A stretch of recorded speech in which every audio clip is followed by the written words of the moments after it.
It is 7 o'clock. I would like to call to order. The board previously met in closed session under exception C1. I would like to call to order our July 6, 2022 Waukegan Public Schools Board of Education special meeting. If I can have a roll call. Mr. Riddle? Yes. Ms. Callahan-Wozniak? Here. Mr. McBride? Here. Ms. Gonzalez? Here. Ms. Leguizamo? Present. President Ewing? Here. All right. I'd like us to resume open session. If I can have a motion to go back in open session. So moved. Motion by Mr. Riddle. Second. Second by Ms. Leguizamo. All in favor signify with aye. Aye. Any opposed, nay. We're now back in open session. Mr. Christensen, if you be so kind as to lead us in the Pledge of Allegiance. I pledge allegiance to the flag of the United States of America and to the republic for which it stands, one nation, under God, indivisible, with liberty and justice for all. I'd also like us to remain standing for those lives lost to violence in our communities, surrounding communities, Highland Park, Kenosha, North Chicago.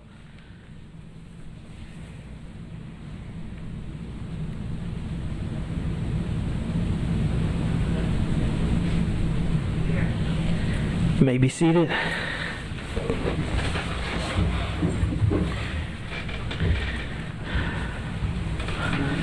All right, we are item 6A, approval of the minutes of the open session meeting for May 24th, 2022. Mr. Riddle, I so move we approve them. Motion by Mr. Riddle, Second. second by Ms. Leguizamo. Any comments, questions, corrections to the minutes? All in favor signify with aye. Aye. Any opposed, nay. Minutes are approved. We are now at our opportunity for public comment. So when I call your name, please come up to the podium. If you need additional time, not additional time, if you need translation services will be provided for you, and you will receive a additional 3 minutes for a total of 6 minutes. Do ask that you refrain from mentioning student and staff names during your remarks. First name that I have on the list is Chet.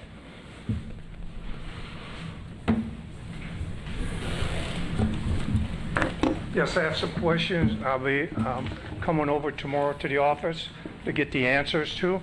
I would like to know how many administrators live in Waukegan, and also how many of their children attend District 60.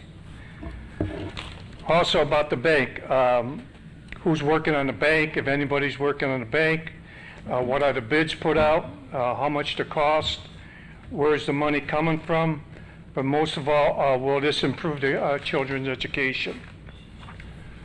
That's it. Thank you. Next name on the list, Ray Vukovic.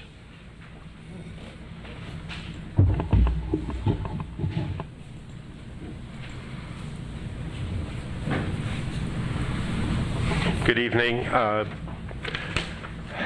come before you on a regular basis, and there are people in this community that would like to, but don't have the opportunity because of family and work schedules. There are a lot of people out there that have concerns about the school district. Email is not necessarily their way of communication. I would ask that you take a page from the city of Waukegan. If you got your water bill recently, they put this out that has all the elected officials' phone numbers. Some appear to be home numbers, some appear to be cell numbers, whatever works for them. But there's a lot of people in this community, they still like to communicate the old-fashioned way, and that's in person and by phone.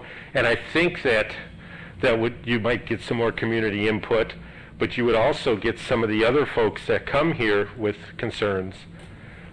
You might be able to neutralize them before they come to the meeting if they could get a question answered. So it's just something you might consider. Up until a few years ago, it used to be common practice that all the board members' phone numbers were listed. You put your name on the ballot, you should expect that the public should be able to contact you. The other thing is, between tonight's meeting and the meeting last week, you've hired a number of people, and I counted at least 4, or possibly 4, that are folks that are coming here some type of administrative positions, but if you do just a little bit of research, they're all coming to this district from other districts and are going to make less money here than they made at their previous job last year. So, I understand people have issues and move around in that, but I hope that they're going to make the commitment to at least fulfill the full school year and beyond. Because if you're going to rebuild, particularly the high school, you need a committed team that's going to be here for several years, because you can't keep having a revolving door and think something's getting done and somebody is interviewing to go somewhere else, and then it just doesn't happen. So just food for thought. Thank you. Thank you to both of our public commenters. First up, we have item 8, purchases and contracts. So this is a renewal of contract for excess workers' compensations insurance. Superintendent, if you want to read the recommended action. It is the recommendation that the Board of Education accept the proposal from Safety National for the district's excess workers' compensation vendor as recommended by the administration. Mr. Riddle, I so move we approve the recommended action. Motion by Mr. Riddle, second was Ms. Wozniak. Any comments, questions on the motion? Roll call vote, please. Mr. Riddle, Yes. Ms. Callahan Wozniak, Yes. Mr. McBride. Yes. Ms. Gonzalez, Yes. Ms. Leguizamo, Yes. President Ewing. Yes. Ayes approved, motion carries.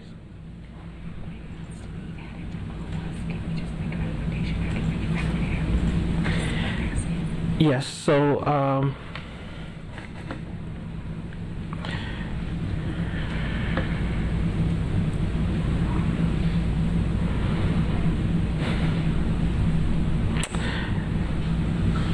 and we had a bunch of craziness with this last time, so I'm going to lean on, I could bring it back. no, it's fine, our counselor.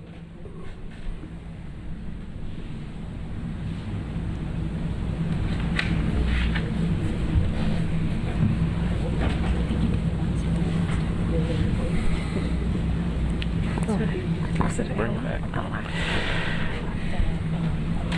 Or we could approve this and I could just bring her back. Is that the one? Wait, is that right? Right, the longer we wait, the closer we get to it. Yeah. Okay, so what we're going to do is I'd like to ask for a motion to approve. I'm going to take item A and B together. If I have a motion to approve items A and B, I guess. It says Lucy. All right, so never mind. What I'm going to do is we added this item because we had this meeting. There's still some questions, so I'm going to hold A until our next A meeting. So What are the questions? there's not a question. There's an additional individual that wants to go, and instead of coming back and doing it again, I would rather we have one action. Or what is your Can't just amend recommendation, it right Kathy? now?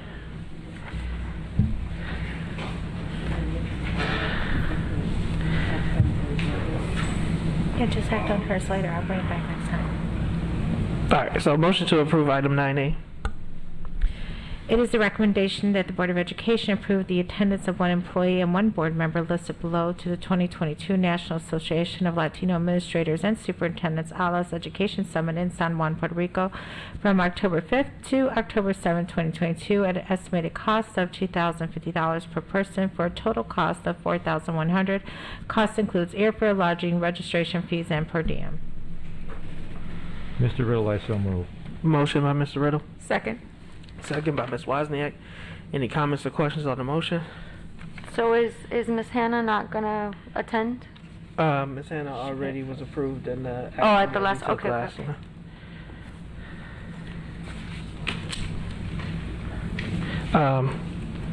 I had a first and a second. Who was my second? Ms. Wozniak. Any comments or questions? Roll call vote, please. Mr. Riddle, Yes. Ms. Callahan Wozniak, Yes. Mr. McBride. Yes. Ms. Gonzalez, Yes. Ms. Leguizamo, Pass due to conflict of interest. President Ewing. Yes, item approved, motion carries. All right, we are at item 9B, personnel for 7/6/2022. It is a recommendation that the Board of Education accept the administration's recommendation to approve the appointments as found on Schedules F981. Mr. Riddle, I so move that we approve the recommended action. Second. Motion by Mr. Riddle, second was Ms. Leguizamo. Any comments or questions on the motion? Roll call vote, please. Mr. Riddle, Yes. Ms. Callahan Wozniak, Yes. Mr. McBride, Yes. Ms. Gonzalez, Yes. Ms. Leguizamo, Yes. President Ewing. Yes, item approved, motion carries. I'm happy to see additions to our high school administration team. Superintendent, did you have introductions? I do. I don't know if we have anything to go up on the screen, but I do have some announcements. So at this time, I'd like to congratulate Mr. Timothy Labrie, who previously served as a teacher in Grays Lake. He will now serve as the assistant principal at Little Fort with a starting salary of $74,500. Congratulations, Mr. Labrie.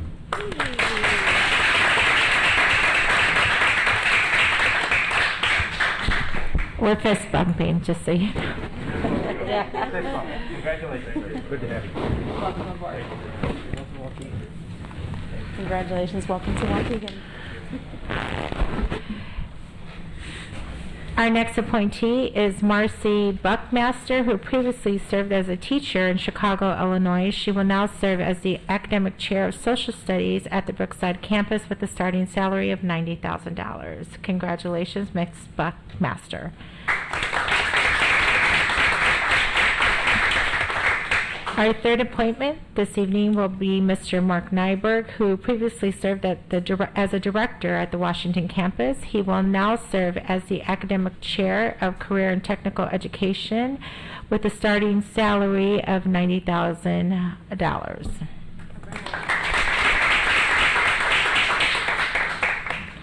Our last appointee will be Miss Carmen Brito Reiselbach, who previously served as an assistant principal at John Lewis Middle School. She will now serve as the academic chair of English language learners at the Washington campus with a starting salary of $90,000. Congratulations, Ms. Brito. All right, so thank you and welcome to those individuals. Next up, we have information items. So these are first readings. So I know other individuals that have submitted corrections. So if there are questions, things that you guys have, make sure that you get those into, send them to myself as well as Kathy. So the information has been put there. Go ahead, Ms. Leguizamo. And this is in relation to 10A and B, right? Or are you just talking about A at this moment? We can take either. They will put theirs information. So which one did you want to comment on? Mine would be on item 10B, the parent-student handbook. Okay. Just really quick, wanted to make a quick comment, and this is hopefully out to the communications department. Can we finally get a cover page for this parent-student handbook? I would really love that. Just wanted to make that out there. Thank you. A cover page? Yep. It's just, it's a yellow page that just has font on it. I like it to be Waukeganized. He's already working on it. All right. You're a Waukeganizer. All right. So thank you for that. Next up, we are here, which is the purpose of this meeting. So for those from the audience as well, one of the things that we have been talking about, and I see our Director of Equity who is here, as well as other individuals, and I don't know the presentation, but why we wanted to have a workshop is there were a lot of things that we needed to work through, and there was divergent opinions of the board. So tonight is to kind of see the data, have them walk us through some of the thinking, and then for us to be able to weigh in and kind of find the board consensus, because we may not all agree, but I want to make sure that all voices are heard and that we have a process for determining what the will and the wish of the board will be. So that is what this workshop is. It's 7:15. I want us to go through the information, get it, get some consensus, and get this wrapped up. I know this was presented to the Board of Education back in May. but it is important, so we don't want to rush it, and we want to make a good decision, an informed decision, what we feel is the right decision, and we know there are a lot of opinions on the issue. So with that, I will turn it over to Ms. Rice de la Sanchez and Dr. Note.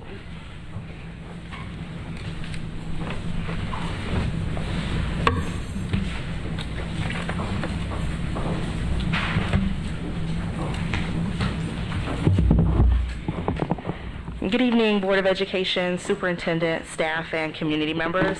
My name is Tasia Fields, and I'm the Director of Equity and Inclusion. I just wanted to take a moment to briefly recap our equitable policy review process and clean up any misconceptions that there may be.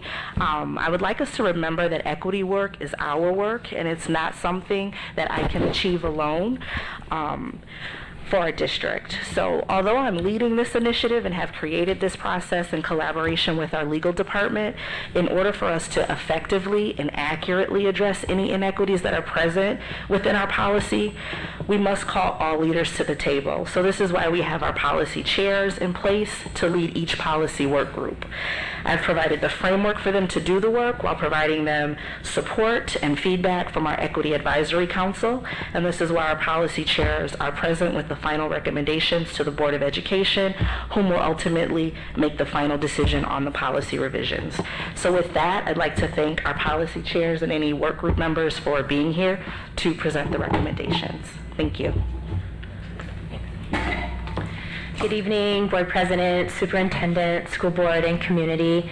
My name is Jennifer Rice de la Sanchez, and I am the chair of Policy 5301, our graduation policy.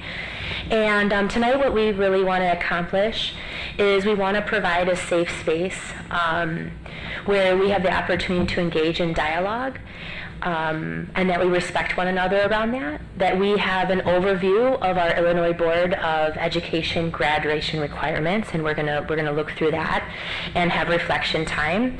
We're gonna also provide time to look at the overview of our historical graduation data, as well as data related to courses at our high school that may be impacting and may be a barrier around some of our students' ability to graduate. And also we want to provide the board with recommendations from our policy group. These are our work members that were a part of our work group. Major thanks to them. We also want to say that in addition to our principal, Flora Carter, we also have our principal, Daniel Hill here, as well as critical friends to provide input, feedback, and just to share their observations of their work with their students. One thing that was pivotal within our work group was, and eye-opening for some of us, is what a day in the life or what a schedule would look like in the bell curve of all of our high school students at every single grade. So what you see here is a sample high school schedule for our 9th grade on our left, as well as our 10th grade students that are on the right. We just as big picture of the courses that majority of our students take within each of these years and each of our core content. You're going to notice that for their first period, of course, students can add an additional course and or credit at 7:23 to their day.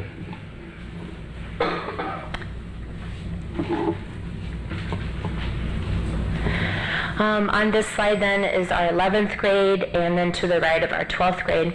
You'll notice the difference a little bit more towards the 11th grade year, that they're going to have more choice around their electives, and in their 12th grade year, there's a little bit more room for acceleration, dual enrollment, additional electives. And it's important to note that if a student's on track to graduate and they're taking all of the laid out core courses, that they're enrolling in about 7 credits each year. So by the end of their 4th grade or their 4th year in high school, they are potentially, if they're on track to graduate, will graduate with 28 credits. That is indeed if they are enrolled in all of them and they have passed all of their courses. and know that they also have the opportunity to enroll in that first period class. So they could potentially have 32 credit opportunities.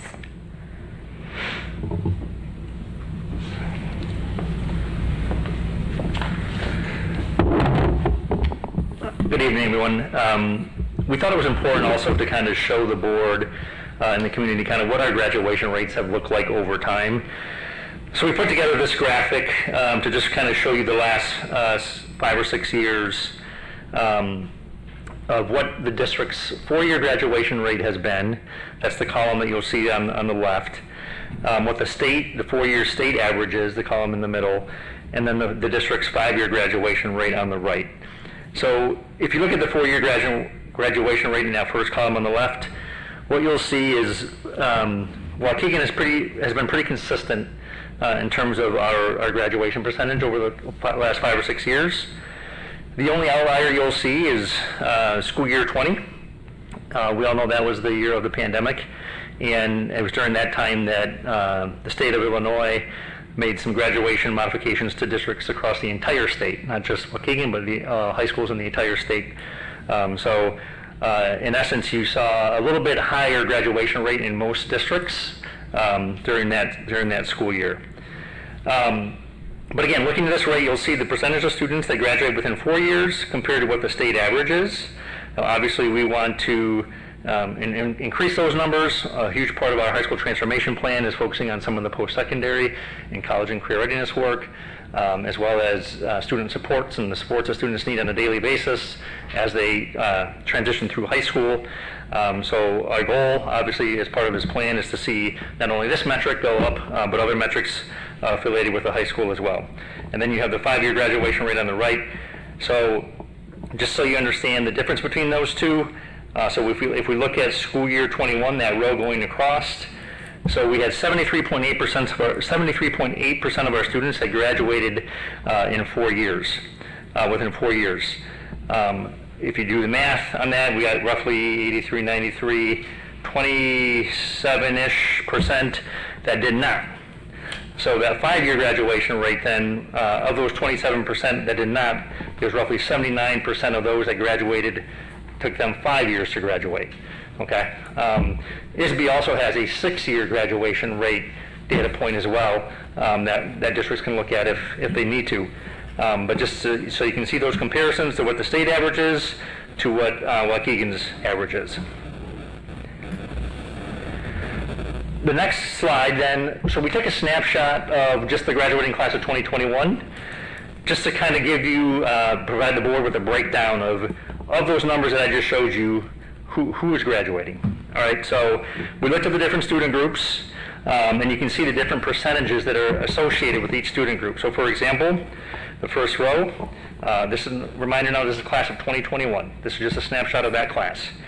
So students with IEPs, of all the students in IEPs from the class of 2021, 55.1% of those students were graduating. English learners, we had 62.4% of those students that were graduating. Our Hispanic students, 76% of those students were graduating. Our black students, 53.6% of those students were graduating. Our white students, 89.2% of those students were graduating. And then we also broke it down by gender. The numbers that you see behind the Hispanic, black, and white category, those are the actual numbers of students from that class. So 909 students of the 1135 that graduated were Hispanic, if that makes sense. And then so forth down the line. So African American students, there was 125 African American students in the graduating class of 2021. Of those 125, 53.6 of those graduated. So we just threw a lot of numbers at you guys. Can we So go we back and Yep. correction to when we upload this and provide it to the board? Can we do the same thing for students with IEPs and English learners to know what that actual number is instead of just the percentage? Yes, and we left that out because obviously students with IEPs can fall into any ethnic category, right? English learners can fall into pretty much any ethnic category as well. So yes, we can dig deeper and put those numbers on there so you guys can see the numbers. Because, and I get what you're saying, so they may be represented in the other percentages at the bottom as well? Yeah. Okay. We should be able to find it. There shouldn't be a problem to have that in there. This is the chart I used. So IDEA is 147. So it'd be 147 out of 11. Sorry. Here? Yeah. So IEP, the IDEA is 147 out of the So the 1135. students with IEPs would be 147. And then the EL, English learners, is 218 out of the 1135. We will update. I can update those when we're done. I can put that in there right away. So just to be clear and just to be sure here, so the 76% is, 76% of the students graduate of the, let's say the Hispanic one, of the 909 number, right? So So out of the 909, 76 of the Hispanic students Yes. graduated? Yes. Okay. Yep. I'm sorry, Ms. Walsh. Okay, we just threw some data. Oh, go ahead, Ms. I Weston. had a question regarding the slide before this. Yep. 5-year graduation rate. Yes. How are they achieving graduation? Is it through credit recovery, summer school? Are they just in regular classes and repeating like senior year? More often than not, it's probably through credit recovery efforts. These students may be students that go enroll into our AOEC program. AOEC, And okay. they graduate then the following year. Okay. So yes. Yep. Thank you. Okay, we just threw a lot of numbers at you, so just a couple of reflection questions. We wanted to pause a second and some of you have already asked questions, but is there anything after looking at this data that resonates you as you guys continue to engage in this conversation? Are there any pieces of data that you think should spark some further inquiry for the board or for the group as a whole, for the committee? So at this point, we turn it over to you guys for any additional thoughts or questions you may have on some of the data. Mr. Ewing? I mean, it goes back to a conversation that we've already had, and while this is not the forum for it, we see the disparity with our black students. And if we're not asking why, what's the trend, and what are we doing to combat that, then, you know, it makes it very difficult for me to sit up here. And so while I get we're looking at the graduation, I appreciate the data points because it should further drive home is even if our graduation rate is, we're talking about 120 some students, and what supports can we provide to those students who consistently fall at the bottom of all of our metrics? So. Yeah, Mr. Nutt, I was on that same line that he's speaking about. I was looking at the percentage too, and I do know that our district is top heavy with Hispanics, but still when I look at these numbers, 125, it reflected to me when I was sitting out on the stage giving out the graduation certificate. But Brandon said, what can we do? This is where the equity comes in at. You start talking equity, what can we do? That's the whole idea of the conversation of equity, to bring it down to that area of concern as opposed to why they're not graduating. And I think I think the support should be there, and there is room for improvement in terms of our students' behavior that causes them not graduating, and that's where the equity piece comes in at. I don't think we're actually applying enough equity with support to improve the graduation rate. That's a great point, Mr. McBride. And one of the things that the committee is wrestling with, and we're going to pose this question to the board as well, is you saw the slides that Ms. Rice-De-La-Sanchez had up there with the student schedules, and you saw how there was a lot more flexibility with students as they started to progress through high school. So one of the questions that we would propose or consider, have the group consider, is using some of that time to provide interventions, to provide supports, as you mentioned, to students during the day. So we're not a credit recovery heavy district that's relying on that to get students, number one, just to graduate, But number two, to actually learn, the information that they're receiving, as well as it's different when you're in a credit recovery course than when you're in a regular classroom setting, correct? So is there flexibility within the school day to provide students that may need these different interventions and supports within this graduation policy? Is there flexibility around that? And that's something that we want the board to consider when you guys are talking through this. It's something that the committee has already wrestled with as well, is what does that look like? And can we use that to our advantage? Can we use some of that wiggle room in their junior, senior year to our advantage to kind of push them over that finish line? Yeah, one other question, then I'm done. The question would be, once we recognize that our students are not graduating, our African American students are not graduating, what are we doing? We already know what are some of the stumbling blocks that's causing them not to graduate. Well, what support system are we putting in place to counteract that? And it'd be different if we didn't know. And we know, I just throw some things out there. Some of our students are not graduating. They have substance abuse issues. Some of our kids have anger issues. They're fighting. Some of our students are lacking morals and values. So what we're doing from an equity standpoint to correct that. And go ahead, Mr. Riddle. Yeah, and there's another important figure that's not here that I'd like to capture, and that is how many of our students are dropping out from freshman year, sophomore year, junior year. They're not reflected here at all. As part of the report card, we do get it. There's a dropout percentage that the district has as well. So, I mean, by all means, I can include that in this presentation. I can share with the board as you guys continue to discuss this as a group. Because I think we should do something for those students. We know that if they drop out, I know it's hard to recover them, but I mean, those are kids who I used to deal with them when I taught GED, and they said, one of the big things was nobody cared, and they dropped out in their sophomore year. Some of them dropped out in their freshman year. Some of them dropped out in their junior year. And then it's years later when they come back and they realize they can't get a good job, and now they try to get back to school and try to get a GED and stuff. So I'd like to see that figure. Yeah. How many are we losing? And just for the record, the manner in which ISB calculates dropout rates also depends on if a student, when they leave our district, do they enroll somewhere else, and do we have record of them enrolling somewhere else?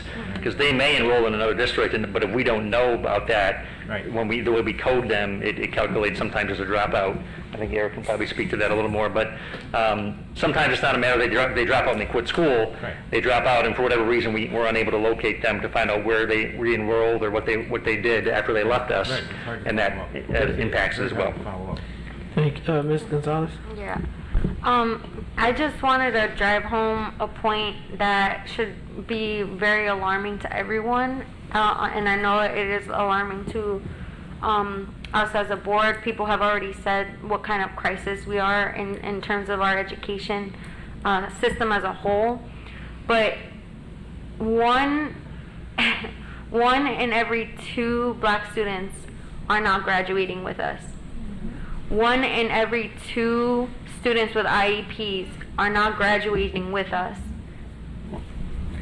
And so what we can do, to Mr. McBride's point, talking about the equity, is like, okay, is graduation reachable? Is it achievable for those students when the standard is the standard that it's at right now? Because what the schedule showed was what happens when the student is going right? You have that flexibility junior and senior year when you have all of your credits.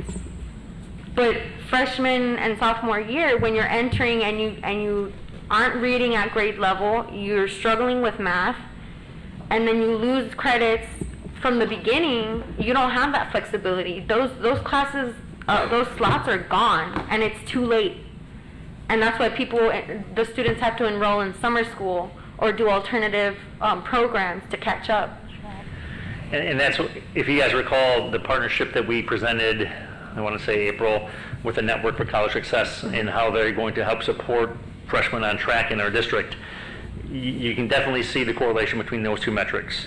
If students finish that freshman year with less than one failure in a core in semester of a core class, the chances of them graduating with their peers is so much higher than in a situation where a student may come in and not have success their first year. Which also begs the question, looking at the sequence of our courses and what those courses are, and just kind of looking at the, we're going to get into some of the courses here in the next couple of slides, but looking at what those courses are, and are they the right match for students at that particular time in their high school journey?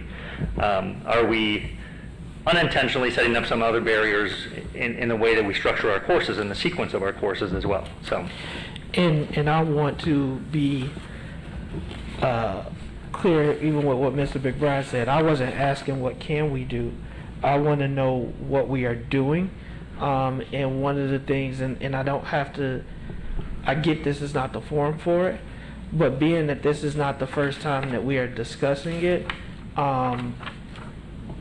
is I have to really say, and I'm going to pick on them because I've been trying to practice that instead of passing accountability, let's raise accountable people. So I have to assume that you guys have looked at the same data and had the same response. And what I'm saying is if everybody on this board looks at that data point and goes that it's a crisis, if we're saying that we want to put the money and resources behind it to solve it, if we're talking about 124 students in a class, we've invested a lot of money, time, and resources from the last data point that said only 1% of our black students were proficient in both math and reading. And so as a parent of black boys, seeing this data does not give me great affirmation. And so I would hope that you come back and talk about, in very candid terms, what exactly we're doing to support our black students.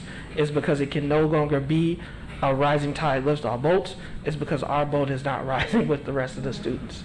And we are continually being left behind. And we have individuals in district that want to be a part of the solution, and I know you guys are too. So again, I'm not going to assume that nothing's being done.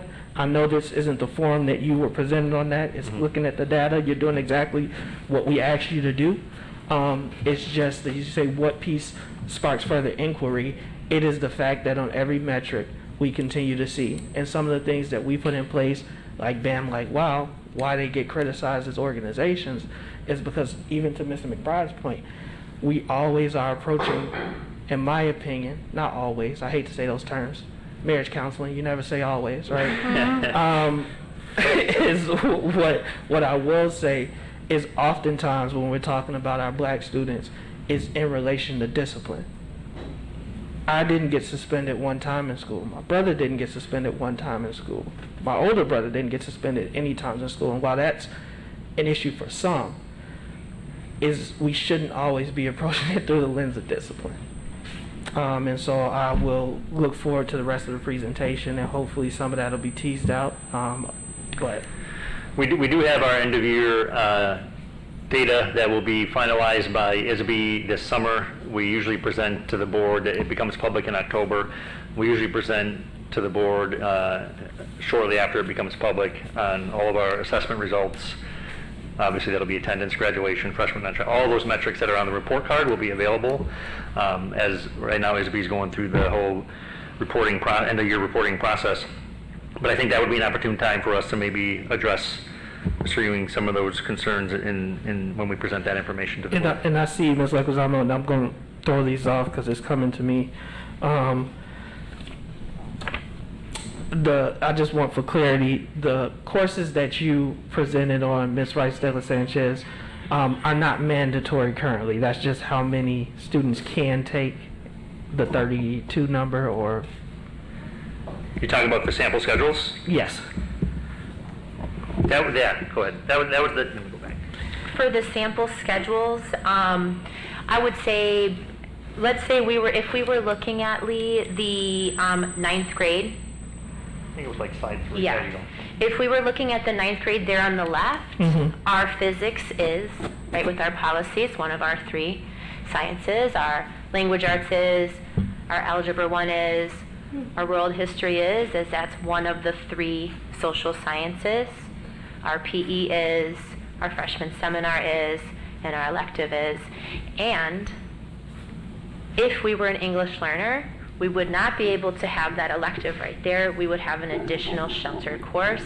We wouldn't even get to that elective until their sophomore year. And that's All it. of them are. And that's the freshman. And again, they get more choice as the years go on, considering they passed. I just wanted clarity. There was some miscommunication, I guess, that was received. So you're not saying every course sample that you have listed is a course that's required to be taken at Waukegan Public Schools. No, this is just a sample. Yeah, the I just want you to gotta say it explicitly. It's a sample. Course. This is just a sample. One of the courses that are required would be like physics or world. Yeah, but it's very common that this is exactly how that. It's very common that their schedule looks like that. Got it. Ms. Lexon. Thank you for that clarification. So I was reflecting a little bit on, once again, the graduation rates over time. And if you can go to that slide, Mr. White, but looking at this slide, can you remind the board and the community when was it that we transitioned from the 4-year buildings to the 2-year buildings? I wasn't in the district at the time, I think 2017? 2017? Yeah, that's 2017, so the bottom is. Yeah. Okay, and so I didn't know, if you had information just a few years before that, what that looked like from a 4-year building to a 2-year building analysis, as I know there's a lot of discussion in our communities about it being better with a 4-year in each building, and just kind of taking a look at that from a graduation rate number. I was just looking at that as I was reflecting on these slides. I think, just to answer really quickly Ms. Leguizamo's point, I think it was still in the 70s. Yeah. It's always been like that. I agree as well. I think it always has been in the 70s, but it would have been nice to put the data in there just to visually. I have it here. Yeah, we can. Oh. I just pulled it up. So 2016 was 75%. 75.4. 75.4% in 2016. I don't have 2015. It only goes back to 2016. Ms. Patty's behind you with her hand up. If you like the numbers, we can add that. 2012-13 was 75, 13-14 was 75.8, 14-15 was 78.5, 15-16 was 75.4. And the 70s count.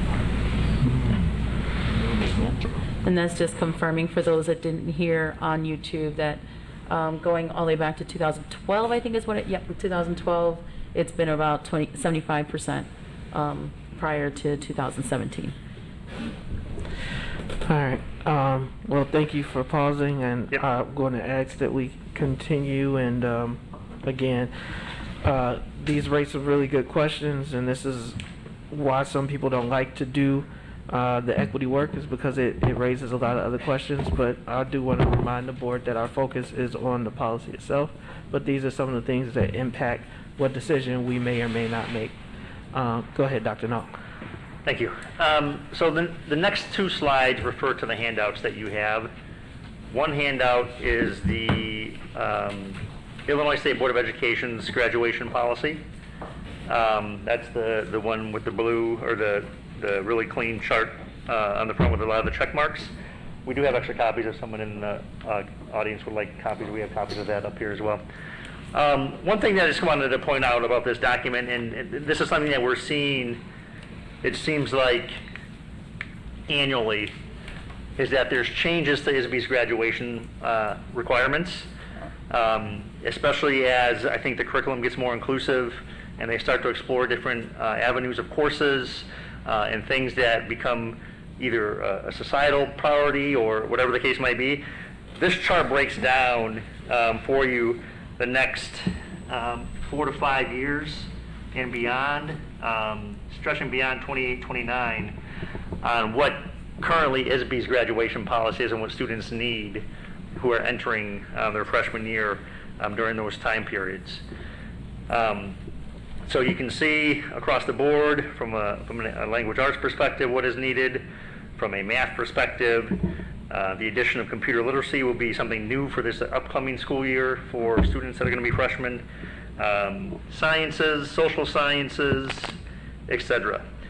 So we thought it was important that you guys had this just so you can do a cross-reference with this document and kind of what WPS 60's graduation requirements are. There are some things on here, some courses on here that we have no options. For example, language arts. We know students need 4 years of language arts. That's something that ISB has decided, something that's in our policy as well. So, having those kind of discussions, about, we can talk about different courses, but in terms of the 4 years of requirement of language arts, those are kind of set in stone. And then the other document you have is, of course, is the second reading that Kathy and the legal team has presented to the board previously on the graduation policy. It also includes a table in there. It also includes a table in here, so you can also kind of look at, for students entering as freshmen this year, as well as next year, the requirements that we have as a district as well, and how they line up, in some cases with ISB, and in other cases how they may be some additional requirements that we have compared to ISB. So wanted you guys to have these just as kind of artifacts that you can cross-reference as you dialogue about this topic moving forward. And I think when we get into the next couple slides where we start to look at some of the courses individually, it'll open up the conversation more about what it is that WPS 60 is doing that could potentially create some obstacles or barriers for students. And again, looking at some of the sequences of the courses, looking at what ISB is saying is required versus what we say is a requirement as well. And that's kind of where this conversation, I think, is going to be headed now. So you guys can start to do some of that mental math in your head and evaluate some of these courses and kind of investigate what it is that we ultimately feel a degree in our district should mean, right? What do we feel that if someone that earns a high school diploma in Waukegan Public Schools, what do we want that to look like, right?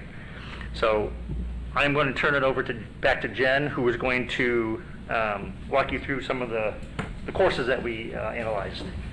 Just keep it there. Okay. So what we did in looking at the courses, we really wanted to hone in on the failure rates. And so we skimmed across the courses that had the highest failure rates. And we decided on courses that had 25% or higher failure rates.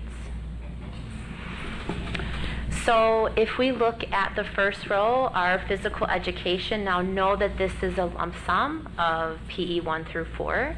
You're going to see the number of Fs and failure rates that were in the first column of 2019, and then our most current failure rates of this year within all of our 4 PE courses. And then what you'll see throughout these two tables of these two slides is you're going to see on the right, is it ISB required, right, and or recommended, and then you'll see then also how it aligns with our table and our graduation policy. And these are, and I'm sorry, but for clarity for community and even myself, these are those that failed the entire course or one quarter or semester? They would be, it could be a semester 1 and it could be a semester 2. So if we had a student that failed both, that'd be 2. Okay. That would count as 2. So failures across the year could be from semester 1, could be from semester 2. Throughout the year, could be both. As you make your way down, you'll see that I would say besides geometry, geometry is within our ISB guideline, geometry content, right? But at the end of the day, all of these are our courses, right, within our core courses at our high school. We did want to do a pre-pandemic and post-pandemic comparison, so you could kind of see over time what, are these courses similar pre-pandemic versus post-pandemic? And again, like Jen mentioned, we only identified courses where more than 25% or more of the students were failing that course. So we kind of viewed that course as a potential and there's obviously a lot of reasons why students fail courses. It could be attendance, it could be, you know, life circumstances, things that are happening impacting their ability to focus academically, etc. But we wanted to really hone in on these classes because we as potential barriers or obstacles that we could be posing for our students.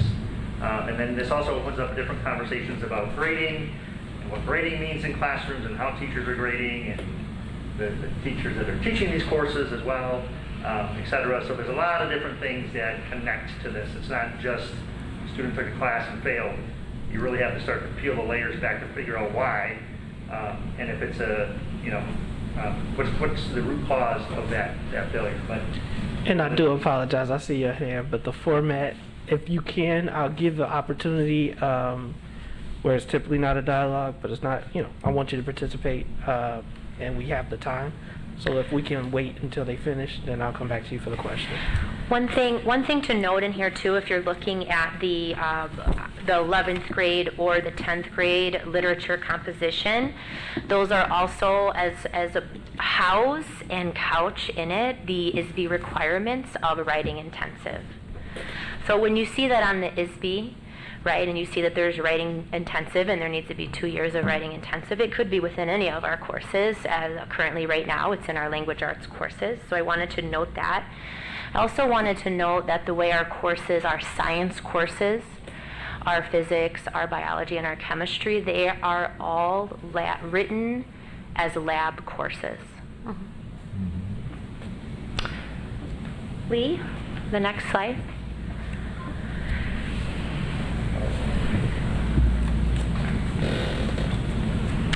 For US Gov and Civ, as far as ISB goes, this is where our 0.5 of civics comes into play within ISB. The personal finance was formerly consumer ed, is now personal finance, and as we see on our ISB guidelines, it's soon to be this computer technology, right, of this course that has transitioned, as Dr. Nault, and has morphed over time based on the needs, based on the data that our state says. So you'll start to see that computer science popping up.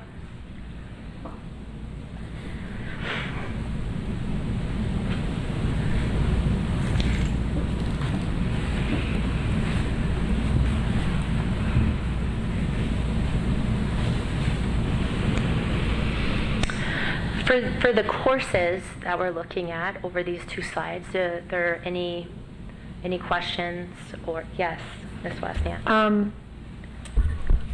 I would like to know the difference, the number of students that are taking these courses too. Okay, so you have 189 failing, but is that a 50% failing rate? Is that a... Well, if it's over 25%, but I don't know, and I know the school year 19 was a higher enrollment rate than 2022. So what are we comparing these numbers so for to? example, so I could just speak to, and this is big picture, I don't know the exact number, but we can get that for you. But for example, if we were to look at U.S. history there, U.S. history is, I believe, a 10th, pretty big, predominantly 10th grade course. So all of the kids are going to take that in 10th grade. And then so of those failures in that year, right, there is a set number of 10th graders that have failed it.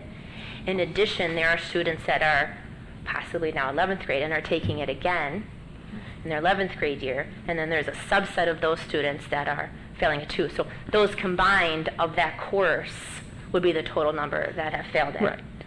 So we can get you that specific fraction if you say Right. it one more I'd time. like to know how many student, so U.S. Gov and Civ, 189 are failing out of 500 students, and 373 out of 500, or is it 375 out of 700? And I want that too, is we'll do, this is a takeaway as I like to know, and then you'll determine if that actually impacts how you vote on the curriculum or not. But I think these are kind of different. Yeah, conversations because we it's can going have to back. be of that said year, right, of Right. this year, right? We know there's about, on average, 1,100, 1,000 students. So we know of 1,100 students within that year. Right, but those 10th we're having graders, a and then of the declining additional ones, yeah, so we'll get all that, you write know. that down. Yeah. Ms. Leguizamo? And for these courses, can you clarify, does this include AOEC students? Or is this just Brookside or in Washington campus? Does not. Does not. So he said doesn't. And because they paused, what was your question at this time? I was wondering if you have the data for quarters versus semesters, because my personal opinion from teaching is that kids do better when you have quarters, than if they fail, they just have to review that one quarter over as opposed to the whole semester when they might have just bombed the test or missed the test, because we're not doing retests for final exams, which is a big deal. When the final is most of the grade. Yeah, and that's a really good point, especially from the lens of a teacher, right? If we want to be more proactive within the actual course itself before we get to that semester. So the answer would be, the short answer would be yes, because we could pull that data, right? And we could look at it right there and then see how we intervene and see what we do to support the student. So the short answer would be yes, we can run a report that would show students that are failing at the end of quarter one. But the previous data from the failure rates at quarters and then the successes of those. Yeah, that may have continued to semester. Yeah, we don't have that specific breakdown, but I think that's really thoughtful. Yeah. Yeah, so I think that raises questions. Any other questions on this section? If not, I'm going to ask them to go I ahead. have another, well, something I'd like to see. This chart that we've done for the school credits that we need for the school and the ISB, what is the college requirements to get into college? I know they don't match this. They're higher and they're more extensive, right? And same for the NCAA, right? They require more credits than what we've got here, right? To get into college. I mean, I would say it would vary by institution, but yes, what colleges are looking for is when they look at a student's transcript, they're looking for a well-rounded student that has taken a variety of different courses at possibly even different levels, AP, dual, if they're part of CTE programs. Sometimes some colleges lean more heavily toward that if it's a different type of a CTE-focused school or trade school, vocational school. But yes, the number of credits that are needed, I don't know the exact answer broken down, by the Illinois state schools, what they require. But that would be something that I think that you guys would have to look at when you're having this conversation about the number of credits that are needed to graduate and how that could potentially impact how students are viewed from that post-secondary world. With that. Because I know there's a lot of students that got to graduation and they realized they didn't have foreign language to go to college, and they needed 2 years to go to the college of their choice. Or I think the NCAA required that. Yep. And they have the option to take it now. It's a I part know of our it's an elective option track. to take it, but it's, if you don't And you see, emphasize this to the students somehow. Sure. And I think it's not a freshman on track issue that should be emphasized. If you are trying to do this with Yes. your life, you need to do this. highly recommended that you take these courses. And you will this is see, the minimum you need to do. and you'll see on the ISB chart, they do have in the upcoming years 2 years of foreign language are required now moving forward. Right. So maybe But they realize that That's as not well. till 2028, but to go to college, you may need those. Sure. And this begs another question that the committee's been wrestling with. I know the high school principals have been wrestling with as well. Is it possible to have different pathways for different students in terms of what their aspirations are? Obviously, our goal would be that we have every student go to college and that they enroll. We know that historically, and with most schools most high schools that's not the case. So, is there in this policy? Is there ways to create different avenues for students who may be on different, I don't want to say tracks, but aspirations in terms of what they want to do once they get out of high school? And for some that may include world languages. For some that may include, I don't want to do world language, I want to do a CTE program that's going to give me 3 years of manufacturing or whatever the case might be. So something to consider as we look at this, so it's not a pigeonholed approach that all students have to adhere to. We give students options and flexibility with how they want to progress through their 4 years. Can I just say a comment kind of addressing what Ms. Wozniak mentioned? I think that for, like Dr. Nolt said, every institution is going to be different, and obviously if your dream as a student is to be a translator, you should take world languages or be learning that. But I think what's really nice about what's included in the graduation policy as it's written is that procedure for advising students, that falls on the counselors. That is something that they should be from the beginning helping those students with, and in addition to how are you doing toward graduation. And so in the policy now it's explicit that procedure of advising students and giving individualized counseling support, it's now explicit in that policy, which I think kind of helps to that point. But the graduation requirements are just for all students, not the specific track that the student wants to be on. And I'm glad you bring that up, Ms. Gonzalez, because our high school transformation plan, if you remember the pillars, and we had focus areas in each pillar, and one of the focus areas under the post-secondary pillar was the advising piece. Mm-hmm. So getting more intentional with that advising piece for students at the high school as well. So yeah, we're speaking the same language here. And then we also got to think, there's also students that go to fine arts schools, schools that have a fine arts emphasis, and they're going to be more geared to take the musics and the arts and those kinds of courses as well. So again, this is the difficult part, is coming up with a graduation policy that kind of speaks to all of our students' aspirations and what they want to do and what they want to accomplish, without putting barriers in place for them and preventing them from doing that. Go for it. So the counseling, is that going to start in 8th grade now, or with the individualized counseling? Sorry, is that written that it's going to start in 8th grade before they come to the high school and individualized? The School Links program that we recently purchased, the district recently purchased, is a 6 through 12 program. So there's a scope and sequence starting in 6th grade that students will now the counselors in the middle schools will start to implement with students starting in 6th grade. So there's a month-by-month activities, things that they should be doing with students to get them prepped for high school. So when they get there, they kind of already have somewhat of an understanding of a potential path they want to take. And another part of the high school transformation plan too is these pathways and expanding on pathways that we're creating for kids in that post-secondary pillar as well.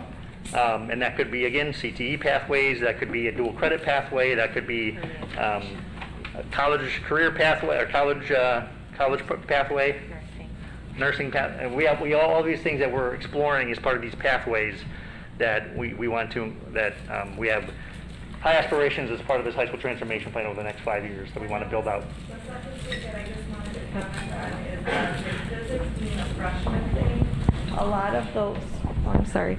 The other thing I wanted to comment on is with physics being traditionally freshmen, if the children haven't taken Algebra 1 at minimum, then how are they expected to even grasp that at all? And then the same thing when you go into chemistry. So if we have kids in middle school that aren't even getting to pre-algebra in 8th grade, and they're just starting algebra their freshman year, and then they're trying to do algebra and learn physics, which is extensive algebra, how are they supposed to grasp that? I mean, that's not feasible. So, I mean, I know years and years ago they used to do biology first because it's not math related, Yep. And that's just something that I think needs to be looked at because it's a conflict of interest for the kids. Yeah, I agree, and I don't know if you were here when I mentioned it, but I did talk about looking at our course sequences to see how they set students up for success. I know traditionally most high schools, the way they sequence their courses, they try to get students prepared for the SAT. They try to scaffold based on what's on the SAT, what they think students need to learn and know by the time they take that exam. Now, we know a lot of colleges and universities are moving away from the SAT as a primary admission requirement. Yeah. So we have to then rethink now too some of our sequences of courses and you know how that's going to prepare students as well. So So I have, and I just want to make a clarification. Your first question was whether the policy is going to require that counseling start at 8th grade. The policy directs the superintendent to develop a procedure to notify and help students with that process. It doesn't dictate when it starts. And so that's going to be something that has, it establishes the expectation from the board that there will be a process so students are aware and can be thinking and planning. And then the implementation piece is the role and responsibility of the administration. So the policy imposes that on the administration, and it would be the administration's job then to determine what's the appropriate starting time. And from my experience, I'm sure they will consider your comment on that. I also just want to make the point that, and the work group team will understand this, they've heard me say this, all of this is excellent dialogue for the challenges and what do we need to do to fix things. This policy is not setting sequence and scope, it's setting what are the total credits required to graduate. So all of this feedback, and that's part of the complexity with even doing this policy and coming out with what do we want to recommend, because all of these other factors come into consideration for what should the total number of credits be, so that we're not setting a barrier to be able to meet all these other needs that are coming up. So I just wanted to make that clear from a perspective that this policy is not addressing all of those in one policy document. Thank you for that. And so I'm going to, I think we see the failure rates. Again, this is Superintendent, some of what the board wants to talk about when we see this, what are we doing to address it? But to Ms. Vanderbrooks, if we move the conversation along a little bit. So just to kind of go back to our policy group and the dialogue between the policy group that started around February, really what we did was we used our equity protocol and our tool to have that dialogue. And so what you're going to see there, again, is a recommendation, right, on the left, in that first row is a recommendation of really the what we discussed, right? Are we staying at 23 credits that can possibly have barriers for our students, or the possibility of moving to the state requirements, right, or the state recommendations? If you look there to the right, this is really what we talked about the most, right? And so why it says the dialogue around the recommendations. So our rationale is, do we lean in on those state requirements that can possibly allow room for skill building courses, interventions that are more proactive? And this can look like many things, possibly within a structured study hall. Also allowing for that enrichment and continued enrichment with dual enrollment courses, as well as those work study programs that students may seek. And this is what Dr. Nutt was alluding to, is do we have that possible student choice of this pathway on their road to graduation, right? On their road, and individualize, and we're really thinking about each student on their road to their diploma. And can we differentiate for them? Like, those are questions posed to our board. Also, what we talked about was that our freshman seminar, although we really do value this course and what it brings for our students, we discussed that we want freshman seminar to only be for freshmen, right? Not as a credit recovery if they were seniors or if they transferred in, and that we want it to be a non-graduate credit, that all students take freshman seminar. However, it doesn't need to be a graduation credit, so we discussed that. We also just discussed, as part of our recommendation, we had a lot of our courses that were, how we described our courses, that were taken out of our graduation policy because it just got a little muddy. and it was too convoluted with all the language. So the group had wanted to add that table that you see to make it a little bit cleaner, and they wanted to take the language out that kind of discussed the courses a little bit more at length and to create this separate policy that is promotion policy and or course recommendations for graduation. And a lot of our dialogue was around our PE and whether or not PE would be a graduation requirement, or that PE is a course. All of our students need to take this course every day and they need to participate in this course. However, the conversation was around, could it be pass-fail? Could it be GPA bearing, right? And what are the implications of this course if it were just a pass-fail, if it were still a graduation credit, and or essentially if it had this GPA. And really what we weighed in on is that we do value physical education. It's important. And the group thought that for you all to decide on whether or not it is a graduation requirement or just something that they participate in, that they take, and is also GPA bearing for our students. I thought PE was a state requirement. But you not? take it. It is. To participate in, it is I don't see it on this ISB graduation thing. Yeah, it will be on the second page. Oh. Right, so the school code provides that students at the high school level will participate in PE at least, I believe it's 3 days a week, every week. So they take it as a participation course, as opposed to setting it up that you must get the credits to graduate.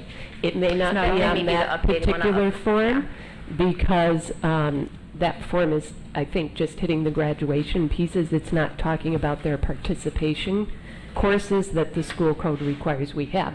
So whether PE is required to graduate or not, students are required to take PE every year. Mm-hmm. And it would be,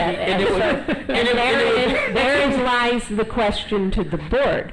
The board has always said, if they have to take PE, it ought just make it a graduation requirement, right?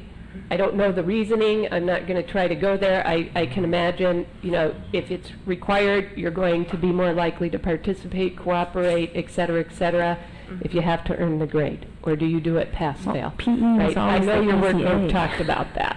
You say easy A, I failed gym twice. Twice. It's not. And that is on your list of high failure rate for PE. I understand that, but I just think of it as an easy A course or an easy B, C. It's not a fail course. I think that you was- show up, you play.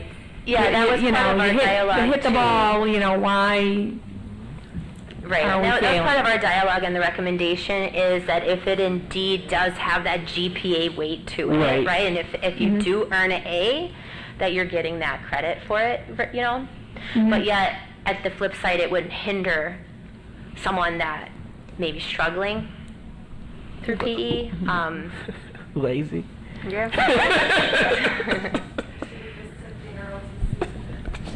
There are a variety of substitute courses for that, and so Right. you Oh, I know. will see in this bottom table the reference, right? The language we took out in the policy at first reading around course substitutions is where those course substitutions for PE and whatnot are addressed. So it is not the intent to take away from students the opportunity for those course substitutions. I just want to make that clear by pulling that out. And hopefully when we bring this policy back, it will be hand in hand with the first reading of this course substitution and awarding credit policy, so you can see how those two things are working together. That's my goal anyway, just so you know, Jen. Thank you, Kathy. And just to the point that Kathy makes about the substitutions is that if you fail JROTC, you don't have to retake it.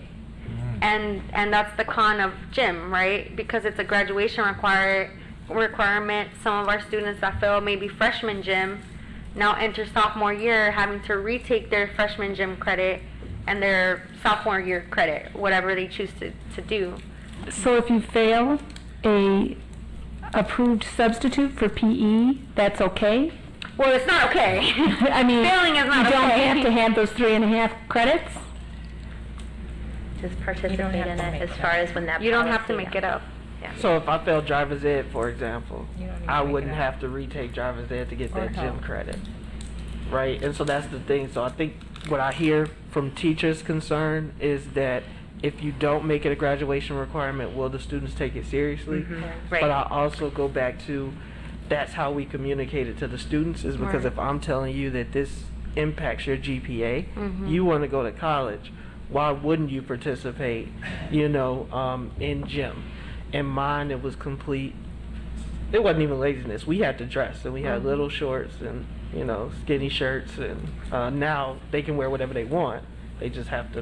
Is that what it is now? They don't. We had to buy a gym uniform, Right. and it had to be gold and purple. And we went outside. Oh, don't if it talk was- about the gym uniforms, because the stuff we had to wear was gross. But whatever. But yeah, But that's the teeth that President Ewan is talking about. The teeth is like, if you screw up your GPA, your outcomes in terms of college choice are limited, right?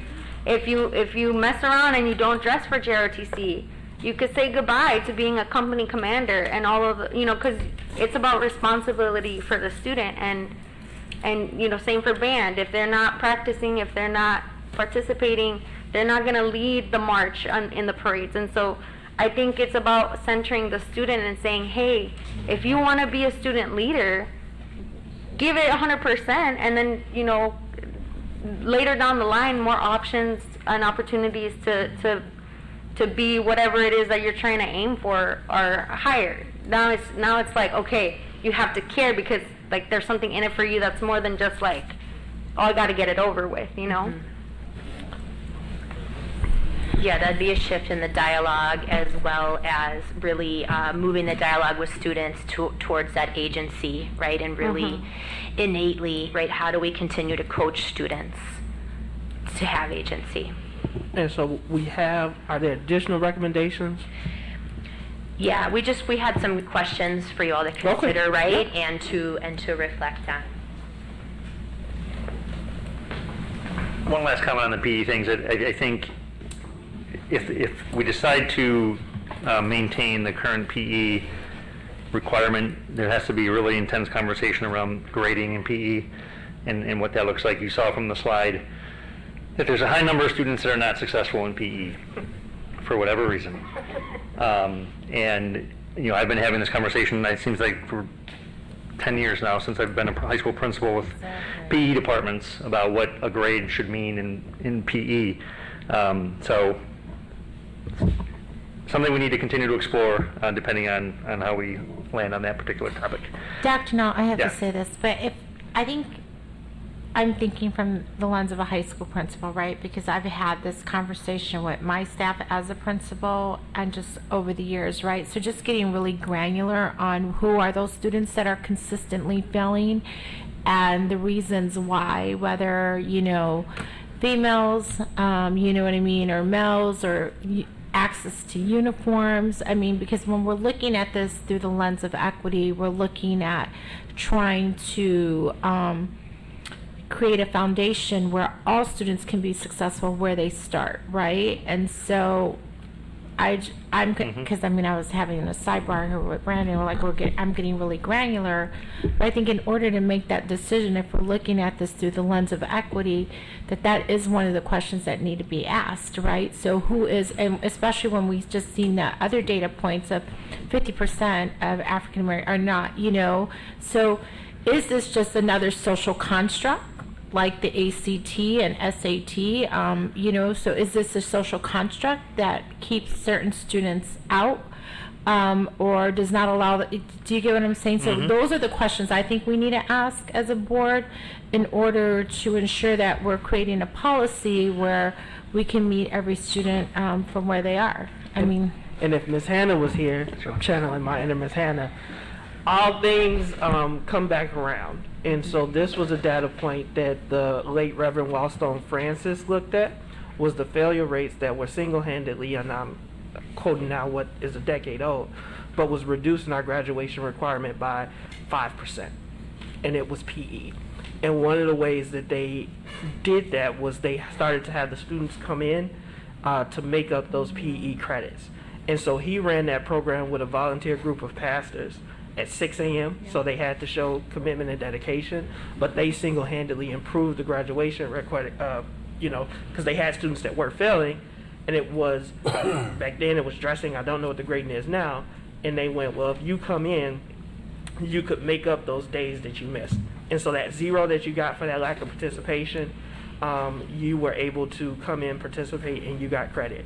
And they single-handedly, that group, Ben Grimes is not here, but he was instrumental in that, did those type of things. So going back to what the superintendent said, is looking at who is it impacting, and how do we solve that problem. So. Yeah, and one thing to think, and this is really from myself in this first year, right, in this role, and this is from a balcony view and my observation, right, and really working with the high school, and seeing how many Fs just this year. We're talking about over 10,000.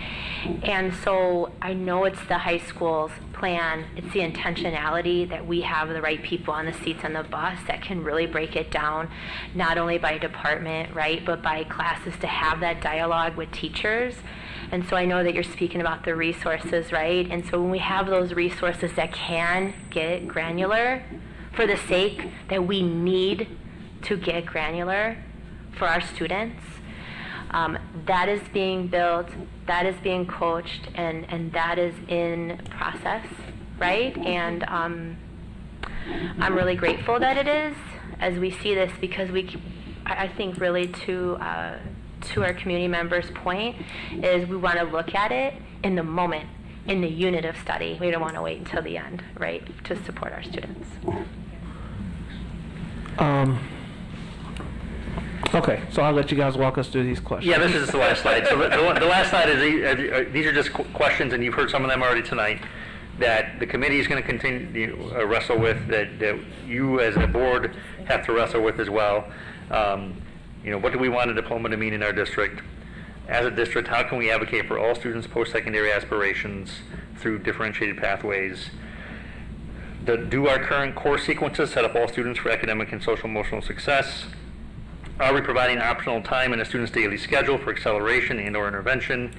How can we think our credit recovery efforts? What role does the SAT play in our graduation policy now that more colleges and universities are moving away from it as an admission requirement? So these are just food for thought to kind of bring things to an end about things that, Kathy mentioned that this graduation policy is complex and it hinges on a lot of different other things. So these are questions that, are somewhat aligned to some of those other things that we talked about: promotion, retention, SAT, pathways, all this other stuff. So this is just our last slide to kind of some food for thought to leave you guys with some questions that we are going to continue to consider as we discuss this. That's it. So if we go back to the recommendations, taking those questions into consideration, and I'm sorry, there have been lean on the state requirements, freshman seminar being a mandatory class, but freshmen only. That's what the current policy is written as, so the board supports that. I just want to get some type of consensus or clarity. Yes. So freshman seminar will be required for all freshmen. Board President, in regards to the freshman seminar, I know myself and Ms. Hannah has talked a little bit about it being probably too late being a freshman, taking a freshman seminar, but maybe doing some sort of 8th grade introduction into freshman seminar. And I understand, right, that this is, the details is within the superintendent. But when we're talking about freshmen only, we are now limiting it to just be freshmen only and not giving the superintendent that option to take it down to 8th grade if that's a thing, right? So I just also want to make sure that if we are wanting to keep that open and allow for the superintendent, that if that's something you want to do, superintendent, because I do recommend it, that there has to be some sort of high school conversation in 8th grade by the high school team, right, in 8th grade. But I don't think this would limit us. No, So I like your idea, Lucy, I really do. I mean, I think we all are looking at, I love your idea, but I don't think that this would limit this. This is more directed at what happens 9th through 12th grade. Does not mean that we can't add something at the middle school level.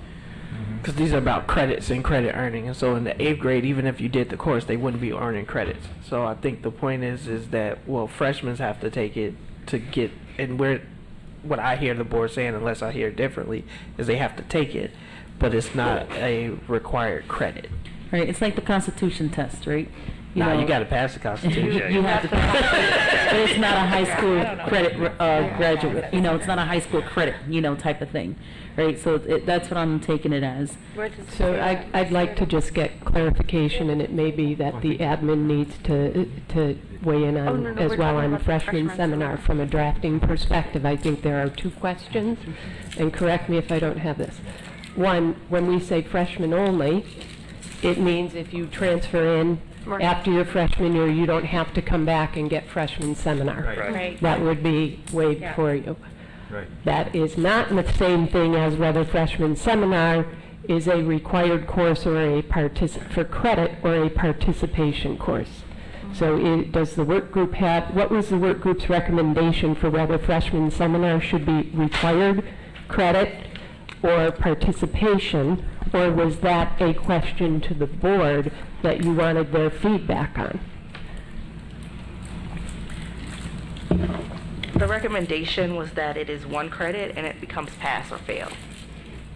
Say that one more time, please, we couldn't hear you, Laura. 1 credit and pass or fail. That's the recommendation. So, help me out with P and F, because anyway. Would that be GPA bearing? Because I think it goes back to the same question. This is a give me, or at least it should be. And so if we're requiring them to take it, and we want them to kind of take it somewhat seriously, why wouldn't we make it GPA bearing? Help me understand why the recommendation wouldn't be to make it GPA bearing. Yeah, for us, that was exactly what we wanted you to consider. It's the dialogue.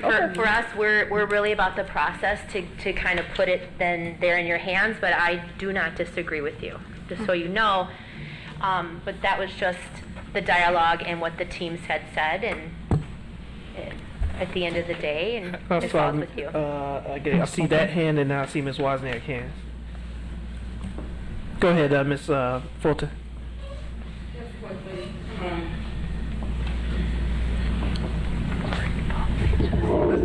Just a recommendation. If we have a pass or fail, regardless if it doesn't go in the GPA, when your transcript gets sent to a college and there's an F on your transcript, they're still going to look at the F, regardless if it's not in the GPA. So just be careful when we are putting Fs on transcripts that we don't want to have it clearly. That's all I have to say. That's a good point, Tawanda. And I guess that would be the question then, what could you, because grades have, and I hate even saying it, but grades have to matter, right? And so how do you signify that this person has met whatever the standard or minimum standard is if it's not PF? But I honestly would want, to me, freshman seminar, unless there's something I'm missing, should be GPA bearing, is because A, a B, a C, just for showing up and participating. Is there homework in freshman seminar? A lot? And that's the other thing too. Freshman seminar, depending on who your freshman seminar teacher is, looks very different. And so one student may be required to do a lot to keep up with freshman seminar, and others may be not so much, right? So even as we talk about this pass-fail system, and the board's job is not to get that granular, that's you all's, but is that one of the things that we're working on with the academic chairs that we're putting in position, is if you see that there's a freshman seminar teacher that has 50% of their kids failing, I'm sure you guys are asking the question why. It should not look different. I mean, the purpose of the class is to develop executive functioning skills for students, teach them credits, teach them about GPA, teach them about how to check their grades, teach them about how to communicate with teachers, If they want to reach out to a teacher about a grade, or there's a wide range of things that the class targets. I think the high school, my understanding, has done a really good job at making sure that they have the right teachers teaching those courses. I think when they first introduced the class, it wasn't quite as strategic, but they've been very strategic about the teachers that are in there now and how they are collaborating, working together to make sure that that experience for students is similar.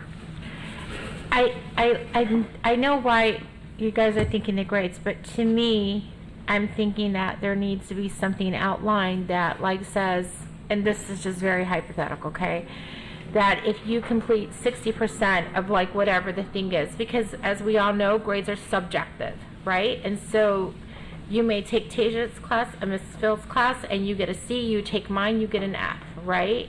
So what does that look like if you miss more than 20 days, if you're this, or if you turn in these capstone projects? I think that needs to be laid out if you did the grades, because then I'm concerned about the equity piece in that. But I sit back now and I think about the pass and the fail. To me, that's may even put me even further out on the equity limb of it being subjective, and I got a 50-50 chance versus you get the 25-25. You get what I'm saying? 25, right? So I think that when you're talking about this and the board is looking at passing the policy for this, okay, so now we're backward mapping on, okay, this is the policy now, but what does that class look like? And what does it look like for a student to have an A? What does it look like for a B? What does it look like for a C and D? And it may start, I mean, and that's a big task overall as a district, but it may start in these subjects as freshman seminar, physical education, some of the other ones that you said, I mean, the English would probably get really intense. But I think that that's part of the ASAP team, that you would need to backward map that in order for the policy to be not only successful, to be equitable for all students, but them understanding exactly what that means, so it's not subjective and more objective. So if I could just add a couple other considerations here. From a perspective of looking forward, if we say freshman seminar is for freshmen only, and we make it graded, and they do not pass, but it is a required credit, does freshman seminar no longer become freshman only in that cycle? Two, the policy currently presented to you recommended the maintaining the higher course credit requirement currently in place, but it gave an out for these participation courses under the school code. It allowed a committee with parent approval for those courses that are participation, which were physical education, health, and the consumer ed component, which has kind of flushed into financial literacy and maybe part of what's happening in freshman seminar as well.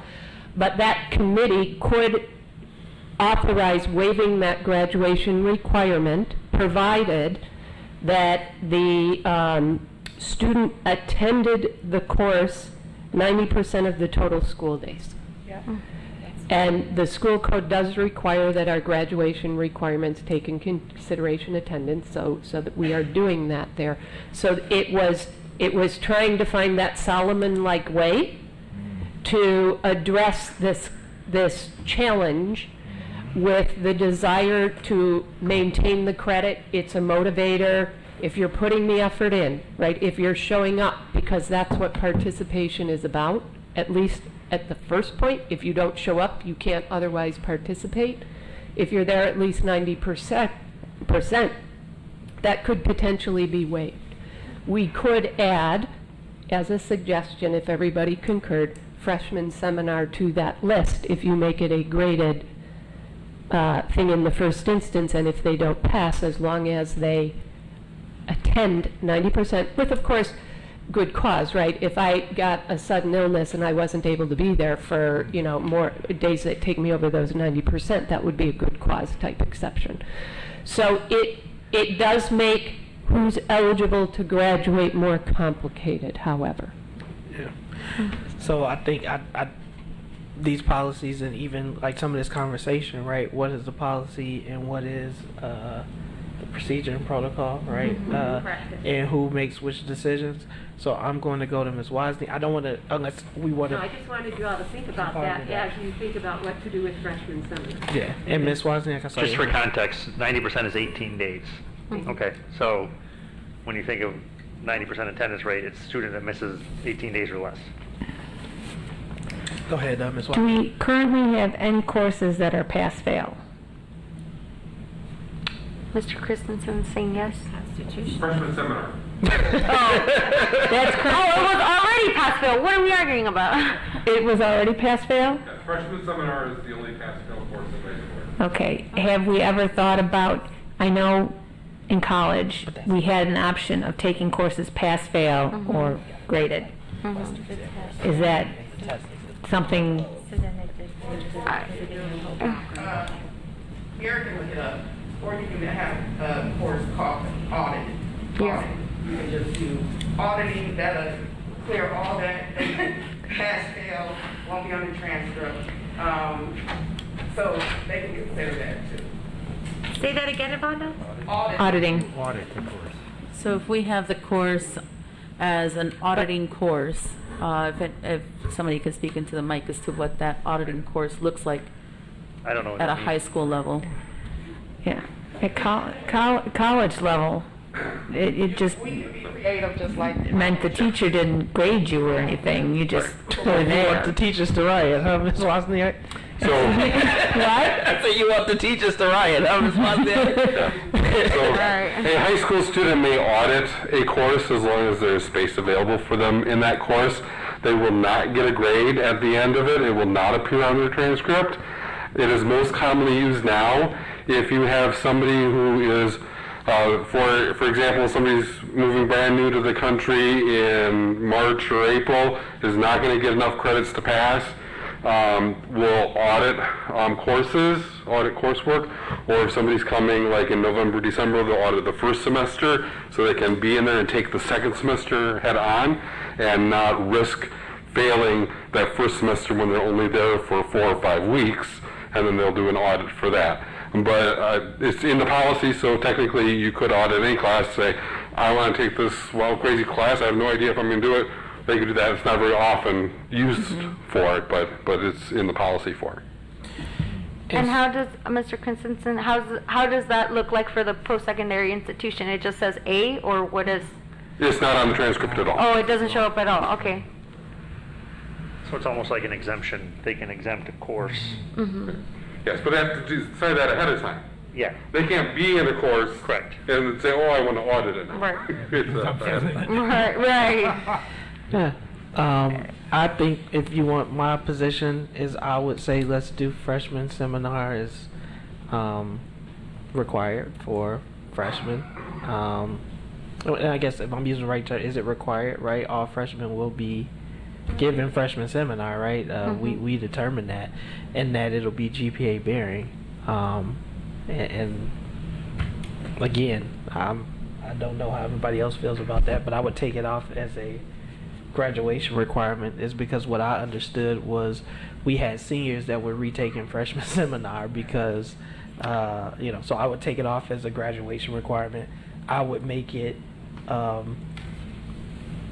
GPA bearing, and then that would give them the opportunity to get an A, B, C, or D, and hopefully we should see that majority of the kids are getting A's and B's in freshman seminar. Jason, in my previous district, there was some credits that you would receive from the district, right? But they would not go against freshmen on track rate. Would this be one of them? Yes. Yeah, it's a non-core class, so it would not count toward a freshman being on track. Yep. But isn't that the purpose of freshman seminar, is to get the freshman on track?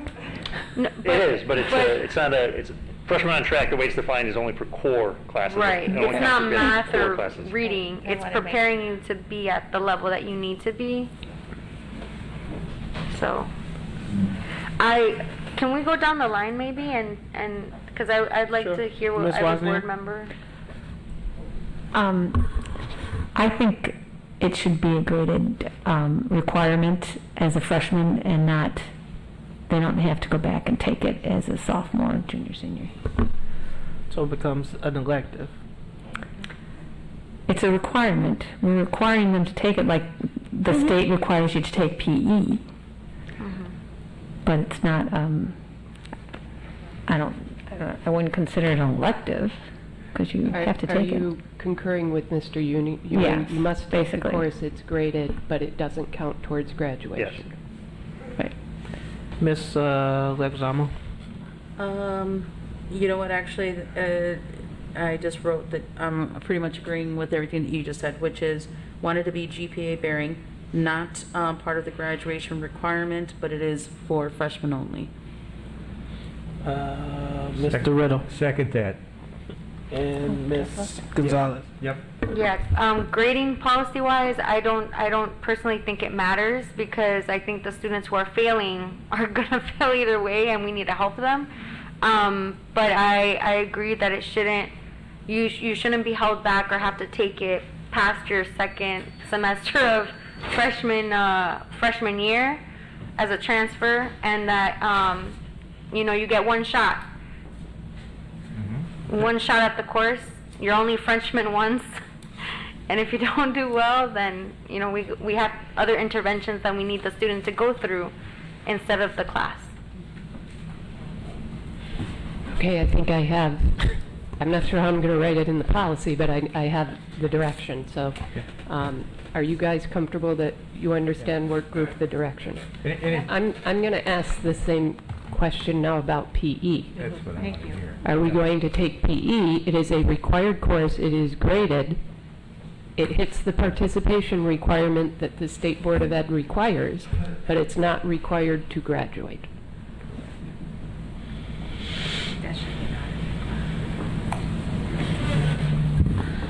I don't want to lead the conversation, so I'm gonna start this way this time. Ms. Gonzalez?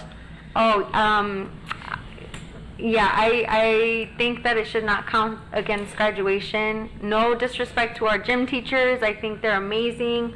I know some of them are coaches and the students bond with them and all of that. But if I have to choose between our student getting the diploma and getting a higher paying job because of that, or having to redo gym and potentially not returning to school past their 4th year, I'm going to choose the diploma. So, yes, no redo of gym. Right. But it's required every semester because it's an Illinois State Code requirement. So they're still taking it. Right. Same here. Required, but not needed for graduation. And graded, not Graded as well, just the same as freshman seminar, but not needed for graduation. Mr. McBride? Okay. Yeah, I agree, is that it be required, and that it be, GPA bearing, but it not be required as a graduation requirement. Ms. Leguizamo? I am agreeing actually on all 3 points, which is that it should be a graded course. It should not be part of the graduation requirement, and but it should be required to be taken each year. And Ms. Wozniak? I can agree with that dialogue. My thought is that maybe we make 2 years, that they are required to pass 2 years worth of gym. I think it's every year, 4 years, right? It's 4 years currently. They have to take 4 years. I'm not saying they don't take the 4, or the 3.5, is it? 3.5? Because health is in there. But that they need to pass 2 years worth of PE. Just throwing that idea out there. You can ixnay me. You're holding some back then. You're going to hold graduation back. But I think to Ms. Wozniak's point, like, I think health for me is the crutch. That 0.5, I kind of want them to have to pass that. The 0.5, the health? The health, but not the gym. The gym is different.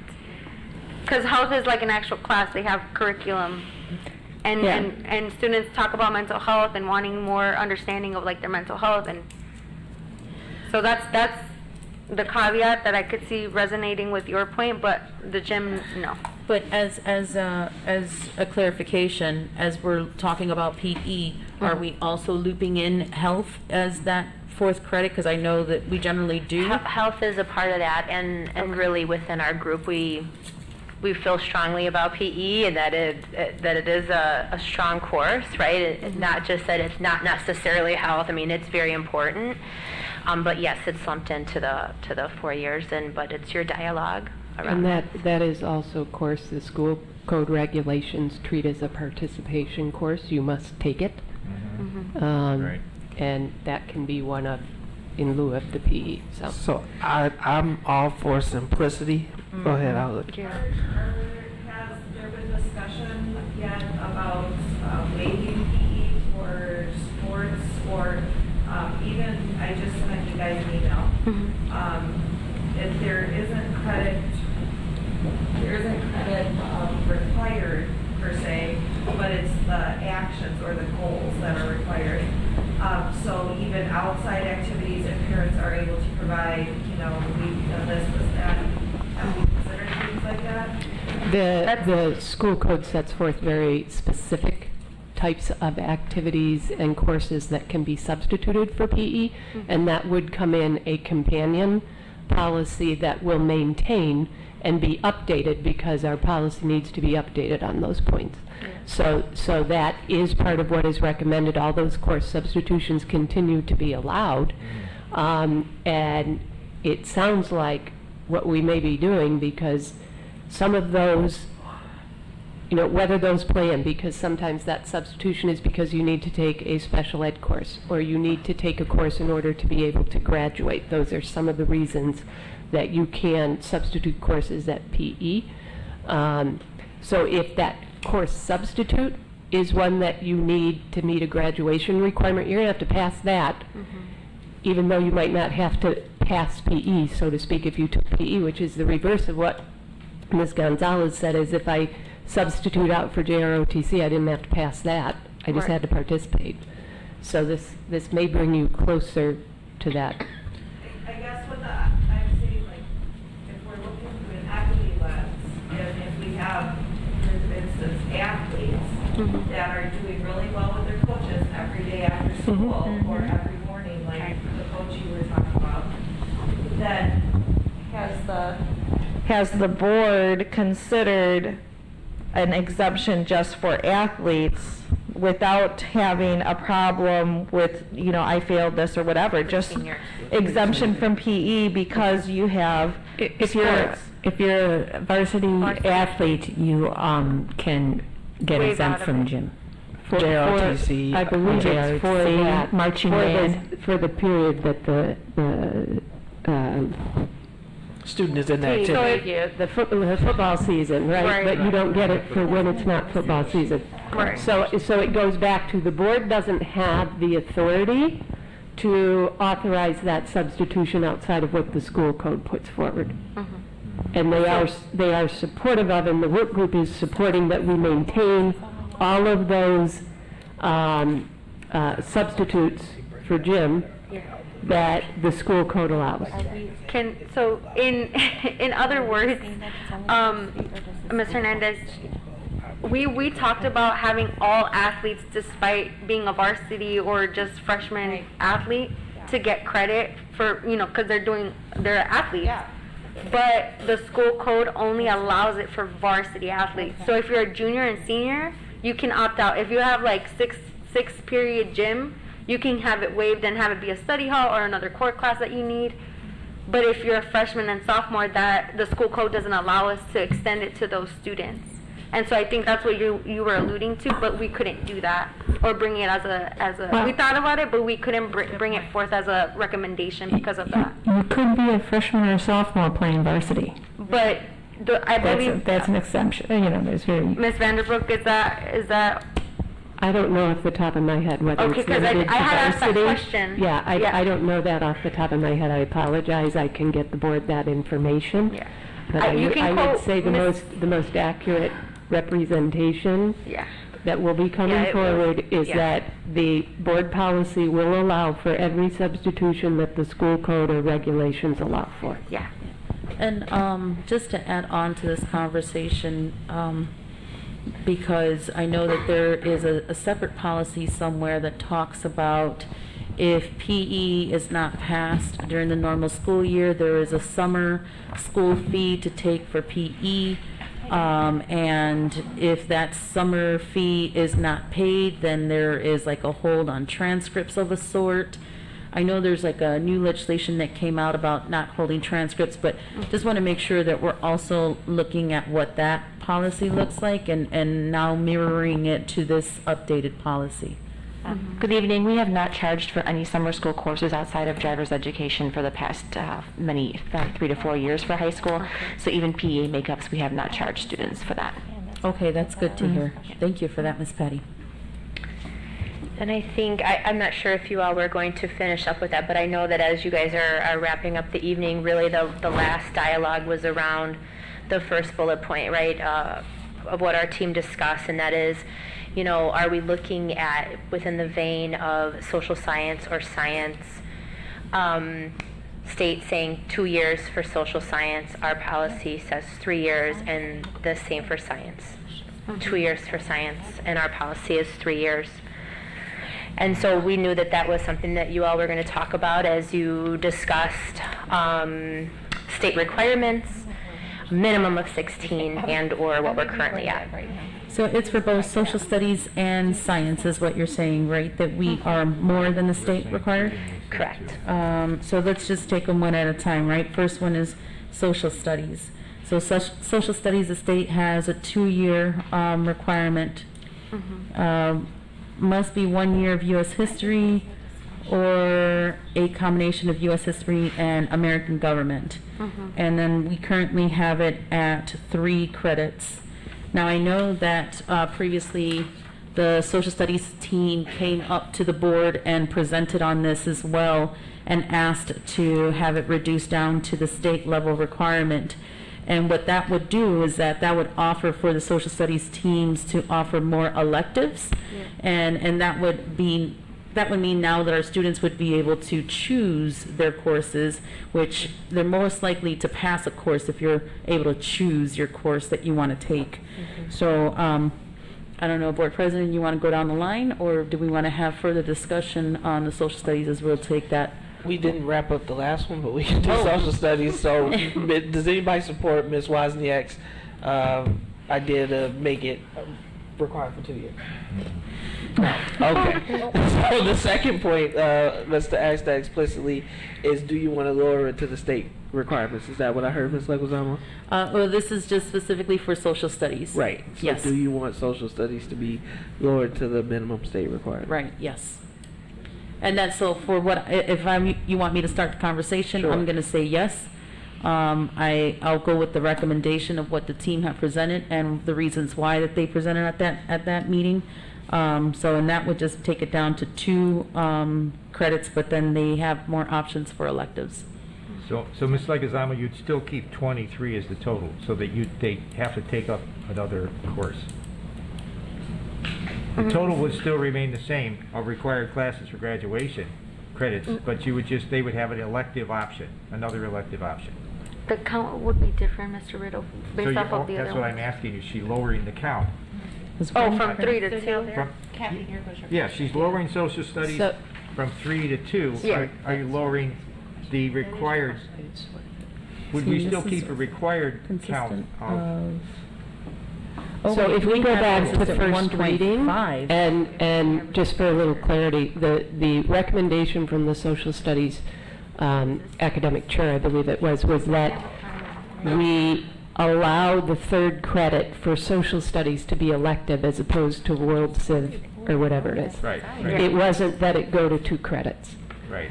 The question is a valid question because the district's requirement is an extra credit above what the state requires as a minimum graduation for social studies area.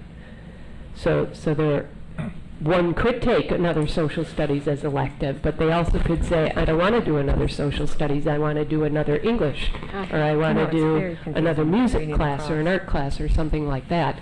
If you are still keeping 23 requirements, you would be upping the number of optional elective courses that you're taking.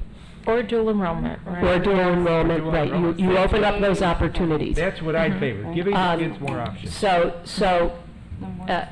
There's kind of, from a conceptual perspective, right? And I'm And sorry, can we, no sidebars? only 'cause I Academic wanna- team, you will correct me if I say this wrong correctly. So that's 1.5, but they want you to do 2 years. Setting the graduation requirements at 23 credits, right? We're filling the 9-hour day.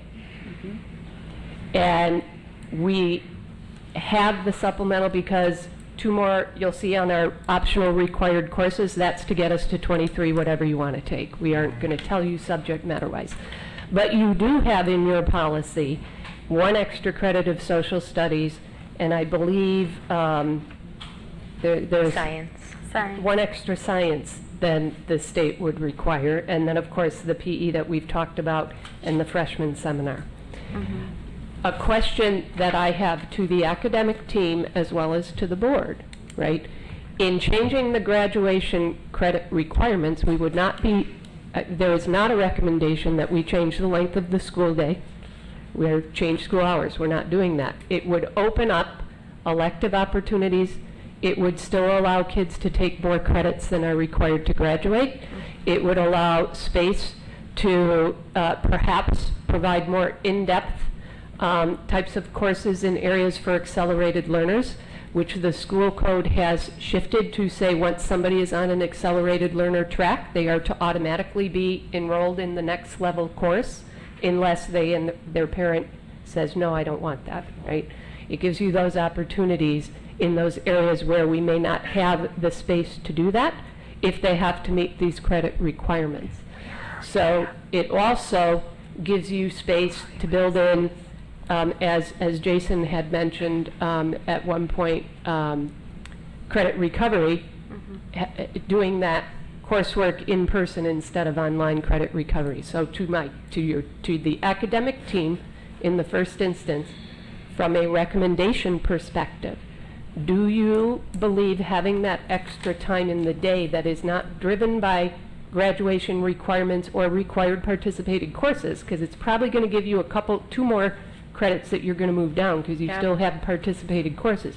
Do you need that in order to address some of the problems we're talking about with respect to the graduation rate, to be able to meet the requirements in 2028, 29 to put 2 more years of foreign language into the schedule that the school code is going to require?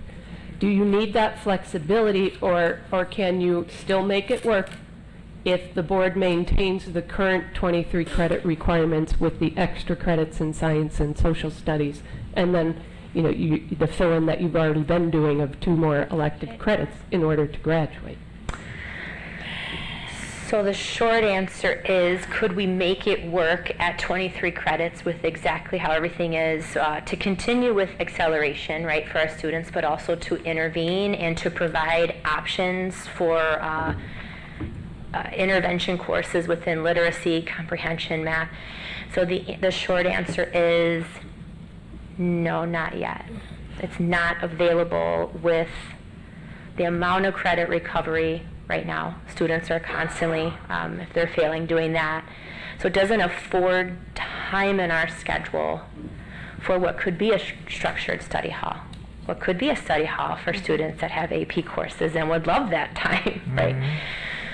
So it does not afford for that.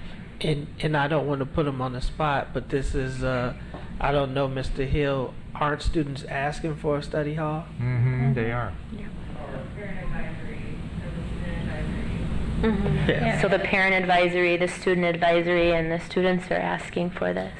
And so that requires planning, space, teachers, what does it look like to be really intentional around it with the data that the school has. So can I ask, I know you gave sample schedule of 9 through 12 schedule, right? And we realize that 9th and 10th has more of a filled schedule, and 11th and 12th have a lot more areas for electives. So why don't we sparse out the heavy load in the beginning kind of throughout the 4 years to allow that space is to still to still stay at the 23 credits and allow that thing. Is that schedulally feasible? Has that been talked about a little bit?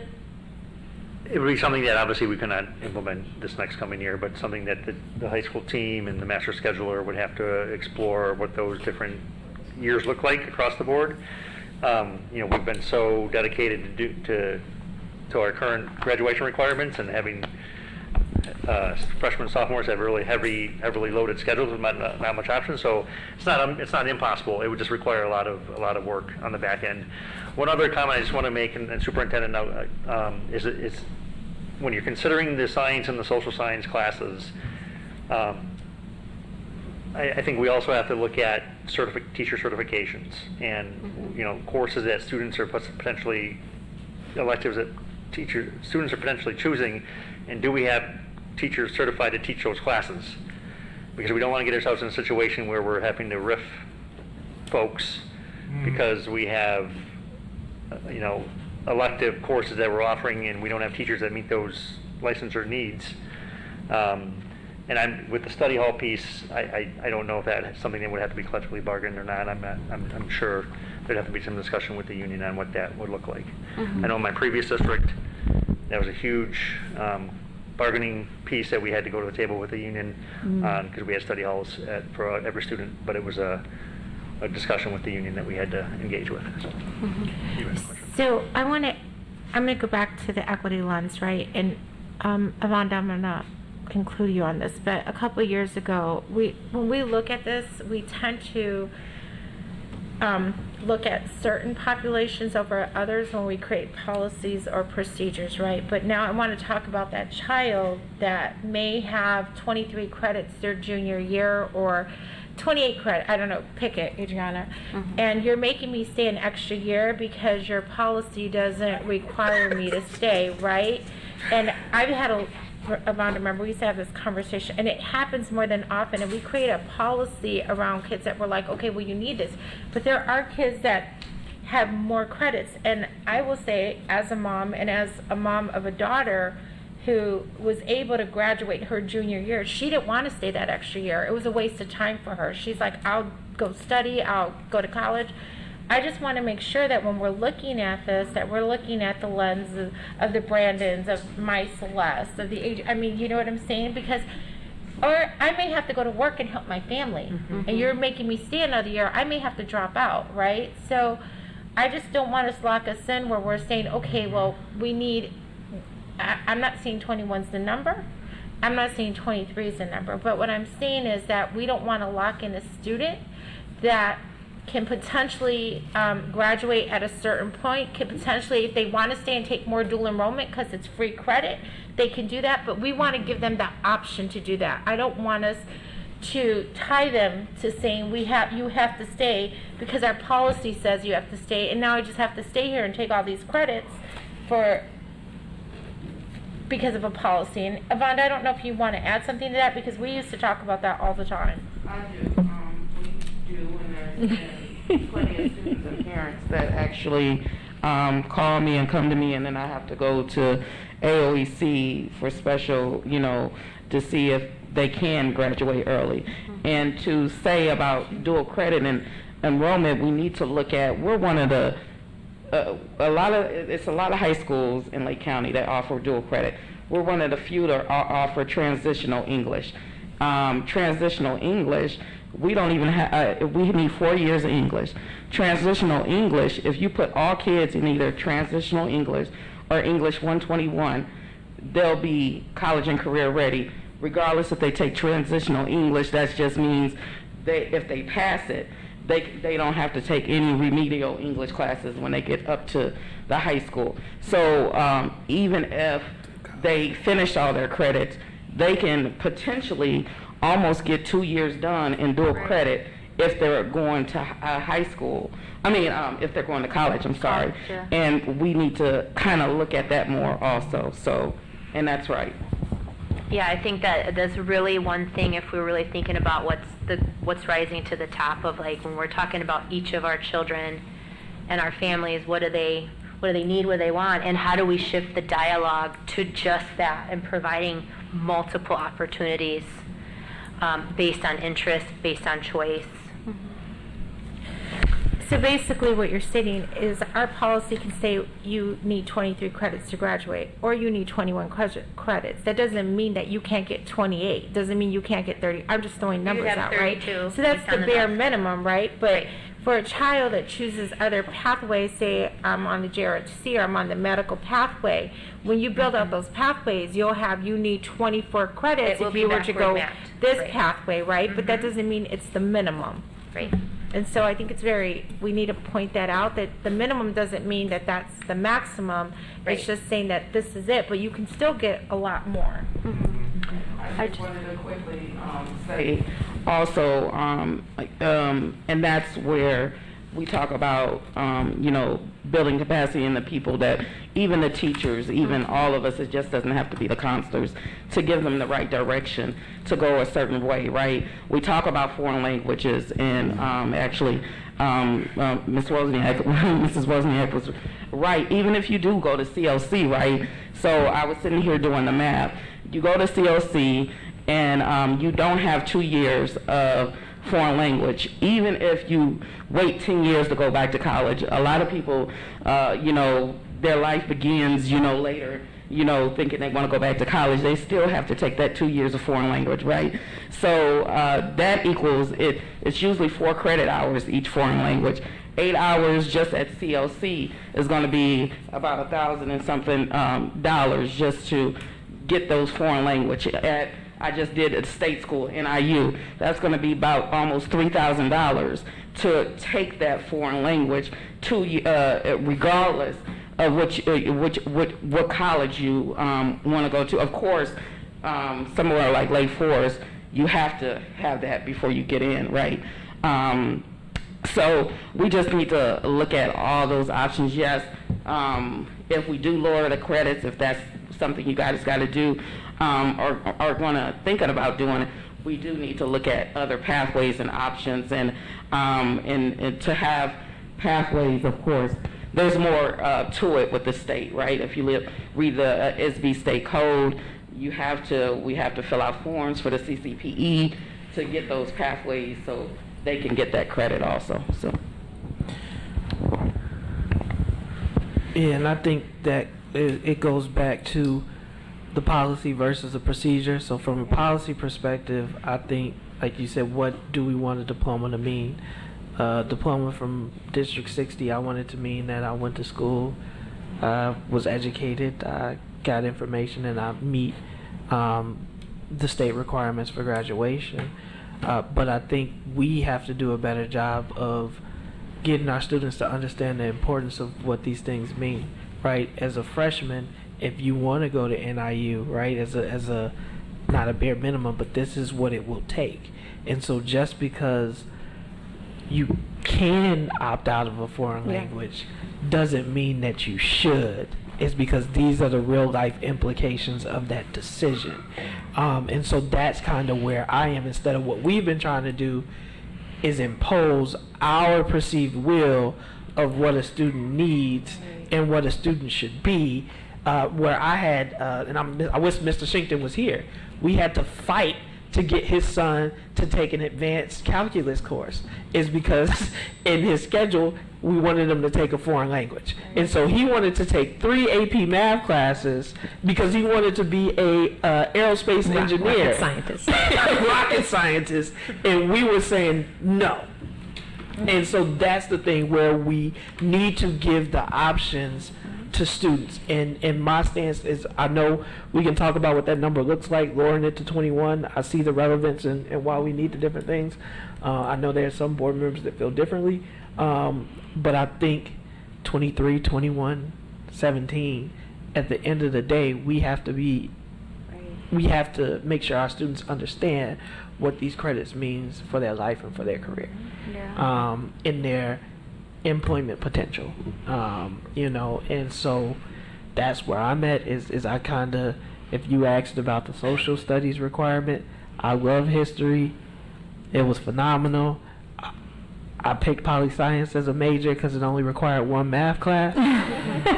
But my wife if those three history, she hates history, right? So these are the things where giving flexibility, I think, is what I'm pushing from an equity lens, is that there can't be a one-size-fits-all approach. There has to be a minimum floor, but then above and beyond that, we need to give our students exposure and opportunity.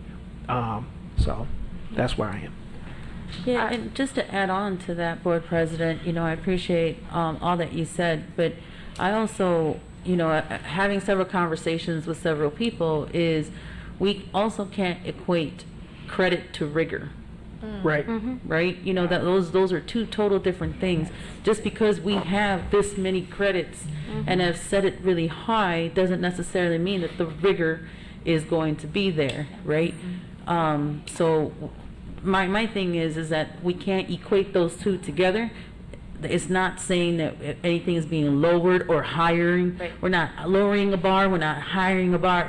Because credits does not equal rigor. And I just wanted to make sure that we do say that, because it is two totally different things. I graduated pre-calc and I got a 17 on my math ACT, right?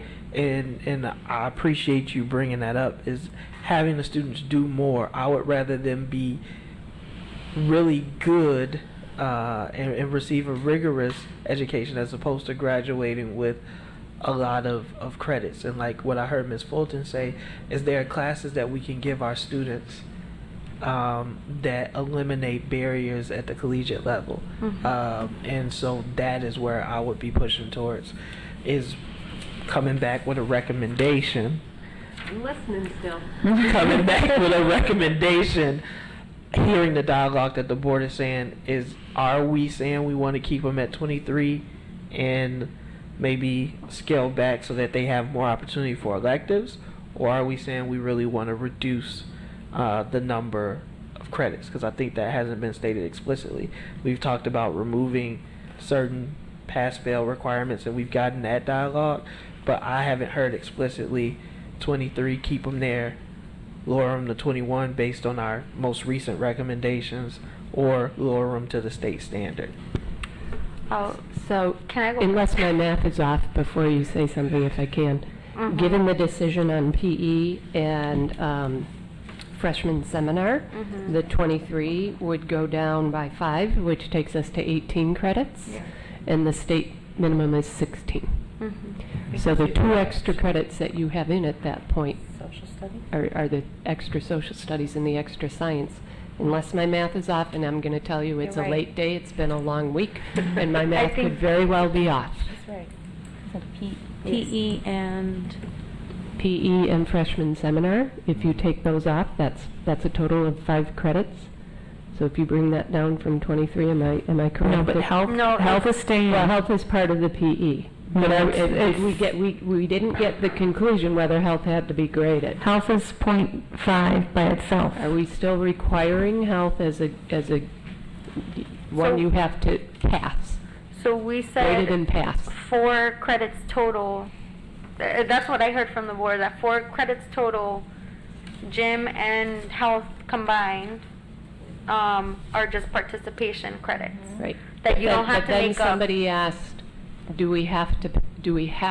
should we keep health for graduation, which means you have to pass.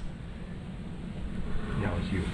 That was you. And I don't think it was And additional I don't think we got lead from the group as a whole. I said That's that was my point on that. caveat, but if the rest of the board did not agree, I respect that. I don't know, because Yeah. I didn't. I can think we agree kinda with got passing someplace health. else. Yeah. I can agree with passing health. So I have 2 to pass health. Does everyone else Mr. agree? Riddle? I think we go back to the same thing. Are we going back again? We're going to say that you have to. No, it would just be an extra, I think you'd we're have an gonna be extra saying half half. credit for health, right? Yeah. I'm going to say no. Okay. Okay. Mr. McBride? Yes. Yeah. Oh, okay. Lucy? I'm gonna say no. I'm gonna say keep that, like the same thing with PE. Yep. Oh, I do. I say no. 3-3. Unfortunately, we do not have consensus.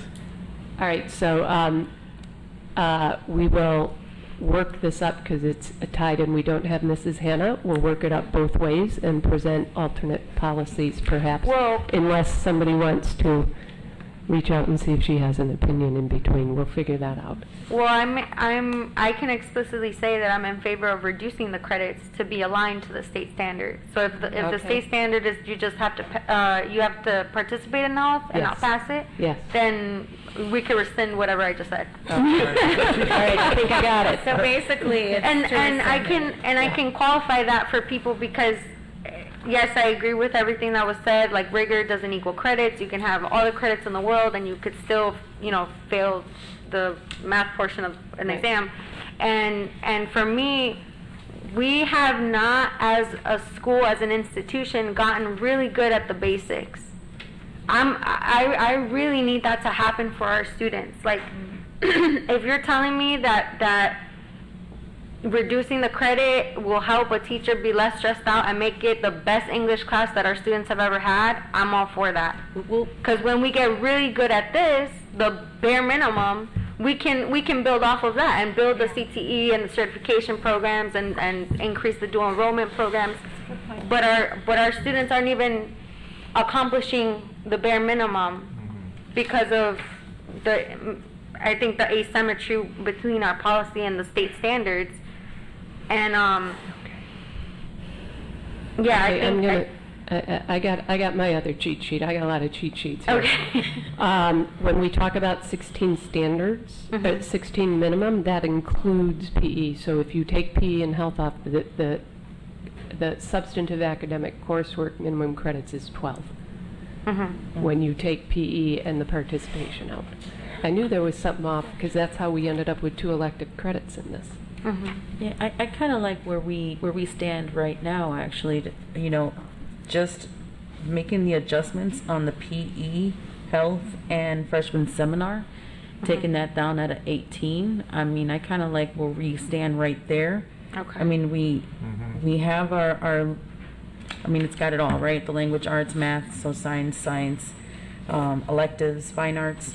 The only other thing, and we haven't even talked about this, but I think it's too late for us to wait to 2028 for us to have foreign language as a requirement. That was a requirement when I graduated back in 90s. I'd like to have that pushed up, to tell you the truth, even to 2023, 2024. Well, do we have the teachers for that? Is that a... Yeah, we could talk about that later. Yeah. Because, I mean, we Most offer things foreign require a languages lot now. of intensive planning and thoughtfulness, right, and building out what the course would be, and I think giving it, I think to your point of really going deep with the work, right, and getting really good at all that, I think it would afford us time to build towards it and lay out what that would look, and all the multiple subjects of what that would be, multiple languages of what that would be and could be. We'd need a little bit of time to build towards that. Because we offer Just 3 French different and languages Spanish? now, right? No. Including American Sign Language. Oh, Yeah. well, ASL, yeah. German, so German, French, No. Spanish. No German anymore? No. French is. I was probably the French, only student in Spanish. German with my kind of schedule. So I know my son was really good at French. Yeah, English is very Germanic. So yeah, I think with that is going and having our credits increase with the state requirements would require a policy revision, or do we build that in now? We built built it the in. current state Yeah. requirement in. The one thing we don't have that we will come back and make sure is in here is we start our policy, if we revise it now, at 9th graders entering in 2021, but we have some 9th graders that have entered since 2019. We need to be sure they know what they still need to do. Right. But I would also say the academic team has said if there's going to be an adjustment in the total number of credits, you would like a year before that takes effect, correct? To allow for planning and what that looks like. And if we go to the 18 credits, Ms. Leguizamo, as you talked about, that's not going to loosen up the schedule in the day because you still need those courses to participate in. Yep. You get two more credits back, right, so to speak, if you go down 2 more. Yep. And you take off that extra social studies and that extra science class. Right, because I mean, we are a multi-international world, right? I really do firmly believe that everyone should have a little bit of something of a secondary language. And, you know, I didn't put it in for 2022-2023 school year, but I was considering 2023 to 2024 school year. So it would give you a good year, but the high school does have a pretty, you know, pretty decent start off, right? There are some languages that are being offered right now. You know, my thing is just, I think waiting till 2028 is too long. That is stuff that's already required at a college level. That is stuff that's already required even from a world level for career. And I mean, I think that's just waiting too long. I know that wasn't on the discussion. Yeah. The other thing, on the table for discussion, but not to belabor the point, but my thing with that too is that as we think about building it out and what our policy looks like, even for languages, for me the question was, we have newly arrived students who already have a second language. Their second language is English, and so what does this foreign language look like for them? Because that's counted against them, even though they are bilingual at this point, right? Or they're learning to be bilingual. So I think that intentionality would benefit the team to be like, okay, this is the expectation is that by this year we get it together and our students know our policy. And if we don't consider that equity piece for those students, I feel like the intentionality and the equity piece is kind of missing at that point. But that's just me. Like, that's why I think we need the time. But Are you thinking 2028 though is a good time, or are you thinking of changing? I mean, because I know I said 2023 to 2024, or are you thinking another year later, 2024 to 2025? I think a couple years, yeah. So you're thinking 2024, 2025 is a deep. we could always revisit, right? Yeah, that's what I say. I think the foreign language piece is one we can revisit or ask them to come back with a recommendation. Yeah, I just think it's just, 2020, waiting until that long is just too long, in my opinion. So I think that part is noted, and we can, I don't know if we'd have consensus, like we can say no, and then a year from now, 6 months from now, we decide we want to build it back in. Okay. But what I do want to say, and this will be kind of the big question, you still have time to think about it and ponder it, but it gives them recommendation for a third reading before we actually vote or act, is there sufficient support to reduce the graduation? I'm going to start, I guess, do this way. Ms. Wozniak? I can support the reducing the credits. My concern is that the students know that if you're going to go to college, you got to do more than this. Because I just glanced at one and it said you had to have 3 years of science. We don't require, that's not a requirement. Well, it is. Currently. It is. Yeah, there was something we were off on something, and our students are not going to be eligible for college, because they're missing some course. Ms. Leguizamo? This is definitely a back and forth conversation I've been having with so many people, but especially when I was talking with the students themselves. And recently graduated students as well. So I've been, kind of touching base with them on what their behaviors would be if they were to see this. And I don't know if we've done a psychological assessment on what the student behaviors would be, knowing what that credit reduction would look like. But, their feedback was that they did not want the credit reduction, which was interesting to hear from their perspective, because they felt that themselves and their peers wouldn't do that extra, wouldn't go that extra. And that's to your point, Ms. Wozniak, that you're really trying to hone in and bring up is, this not only are their students understanding the requirements, but what are their behaviors going to be, right? When it comes to, all I need is 18 credits. I don't need to go beyond that. And how do we get them out of that mentality, right? Because it's not even just at a school level, but even at a work ethic mode level, you know, we need to get ourselves to say, we're not getting out of the bare minimum, right? We're not just going to do the bare minimum. We're going to do a little bit more than that. And so I want to reduce the credits. There's a lot of conversation in our community where our community says they don't want the credits to get reduced. Conversations from students saying that they don't want the credits reduced. And there's more of a majority that don't want it reduced, but I also feel that they equate credit to rigor. And I have to have those conversations with them to understand that. So, in my own personal view, I actually am in support of reducing the credits.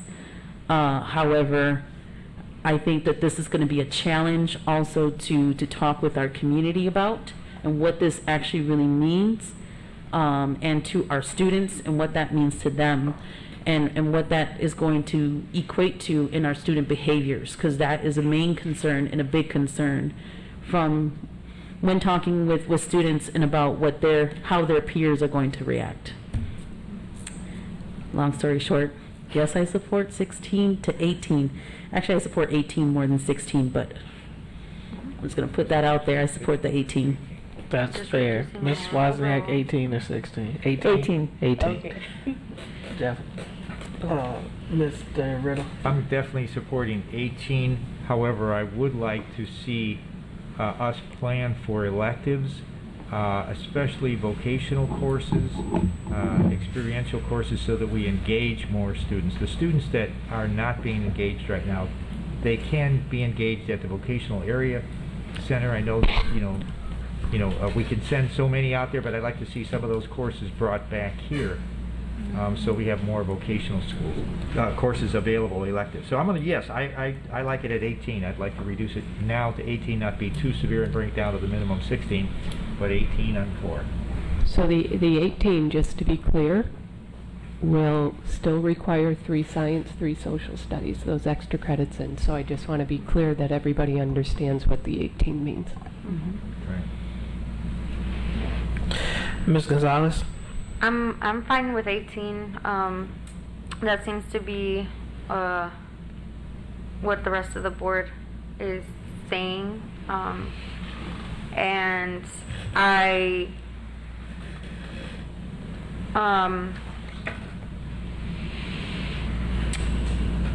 I think the reduction in credits is more about giving our students pathways, right? Mm-hmm. And people having different life trajectories. Not every student is going to go to college, and that's okay. And we need to embrace that. So if we start with 18, that's fine. Okay. A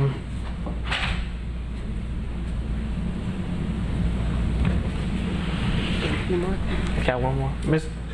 Rick weighed in on 18, right? Yeah. Question, Mr. McBride, as we're considering is... You want my opinion? Yes.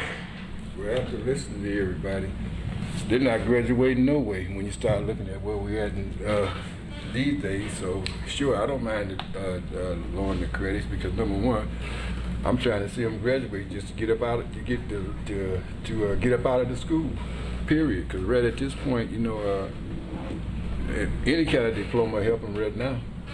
That's where I'm at as far as lowering the credit, because like I said, they ain't graduating no way, getting the credits they're in. So anything to help them to get a diploma, I'm all for it. Yeah, and I struggle with this too. I want to see what the policy language is. I keep having the conversation, and Ms. Leguizamo talked about it, and I'm going to be brief because this is the last thing before we close, related to rigor, is there's no minimum. Like maximum. So people keep talking about this idea that by lowering the standards, you take away opportunity. And what I remember this conversation a couple board meetings ago where we say the graduation requirement has been what they've been and they've been just fine. And then we say we're losing roughly 400 kids every year. So we can't say that it's just fine. And so there are two approaches, and I don't want the narrative to be, and what I hear sometimes is that this is a defeatist reaction, right? Is that because we can't support our students the way that they need to be supported right now, is we are somehow lowering the standard, or we're doing this to artificially juice the graduation requirement. Right. And I don't think that's what it is. I think we're having these tough conversations about equity, in that saying that is what we're doing, helping our students get across the finish line. So I support, and I want to see in the third reading a recommendation for the 18 requirements.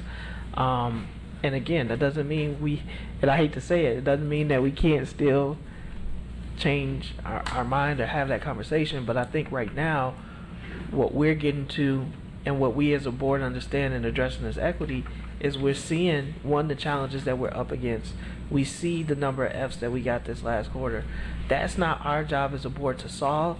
It's those individuals that are in this room, and we want to give you the supports and resources that you need.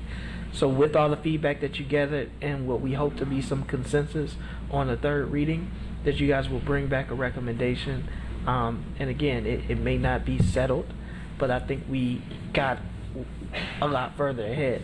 And now we are going to get community feedback. We are going to hear from the teachers, and we'll have to weigh as a board where we want to go.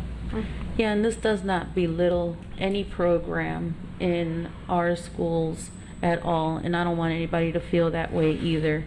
I also don't want anybody to feel that we're trying to push people out either. That's not the intent of all of this. It's really about trying to get the rigor, right? Get them to do some of that grit work that we know a lot of us Waukegonites have in us and instilled in us. And this is where I talk about, just because it's going to be 18, I can see so many students just surpassing the 18, right? There is no limit to this sky. They can do what they want to do and choose what they want to choose. And this is where we want to be able to give the high school transformation, and hopefully doesn't change too much of the plan, but hopefully it adds on to the plan and gives you the team the opportunity to expand and turn the high school to the way that we envision it to be. And like I said,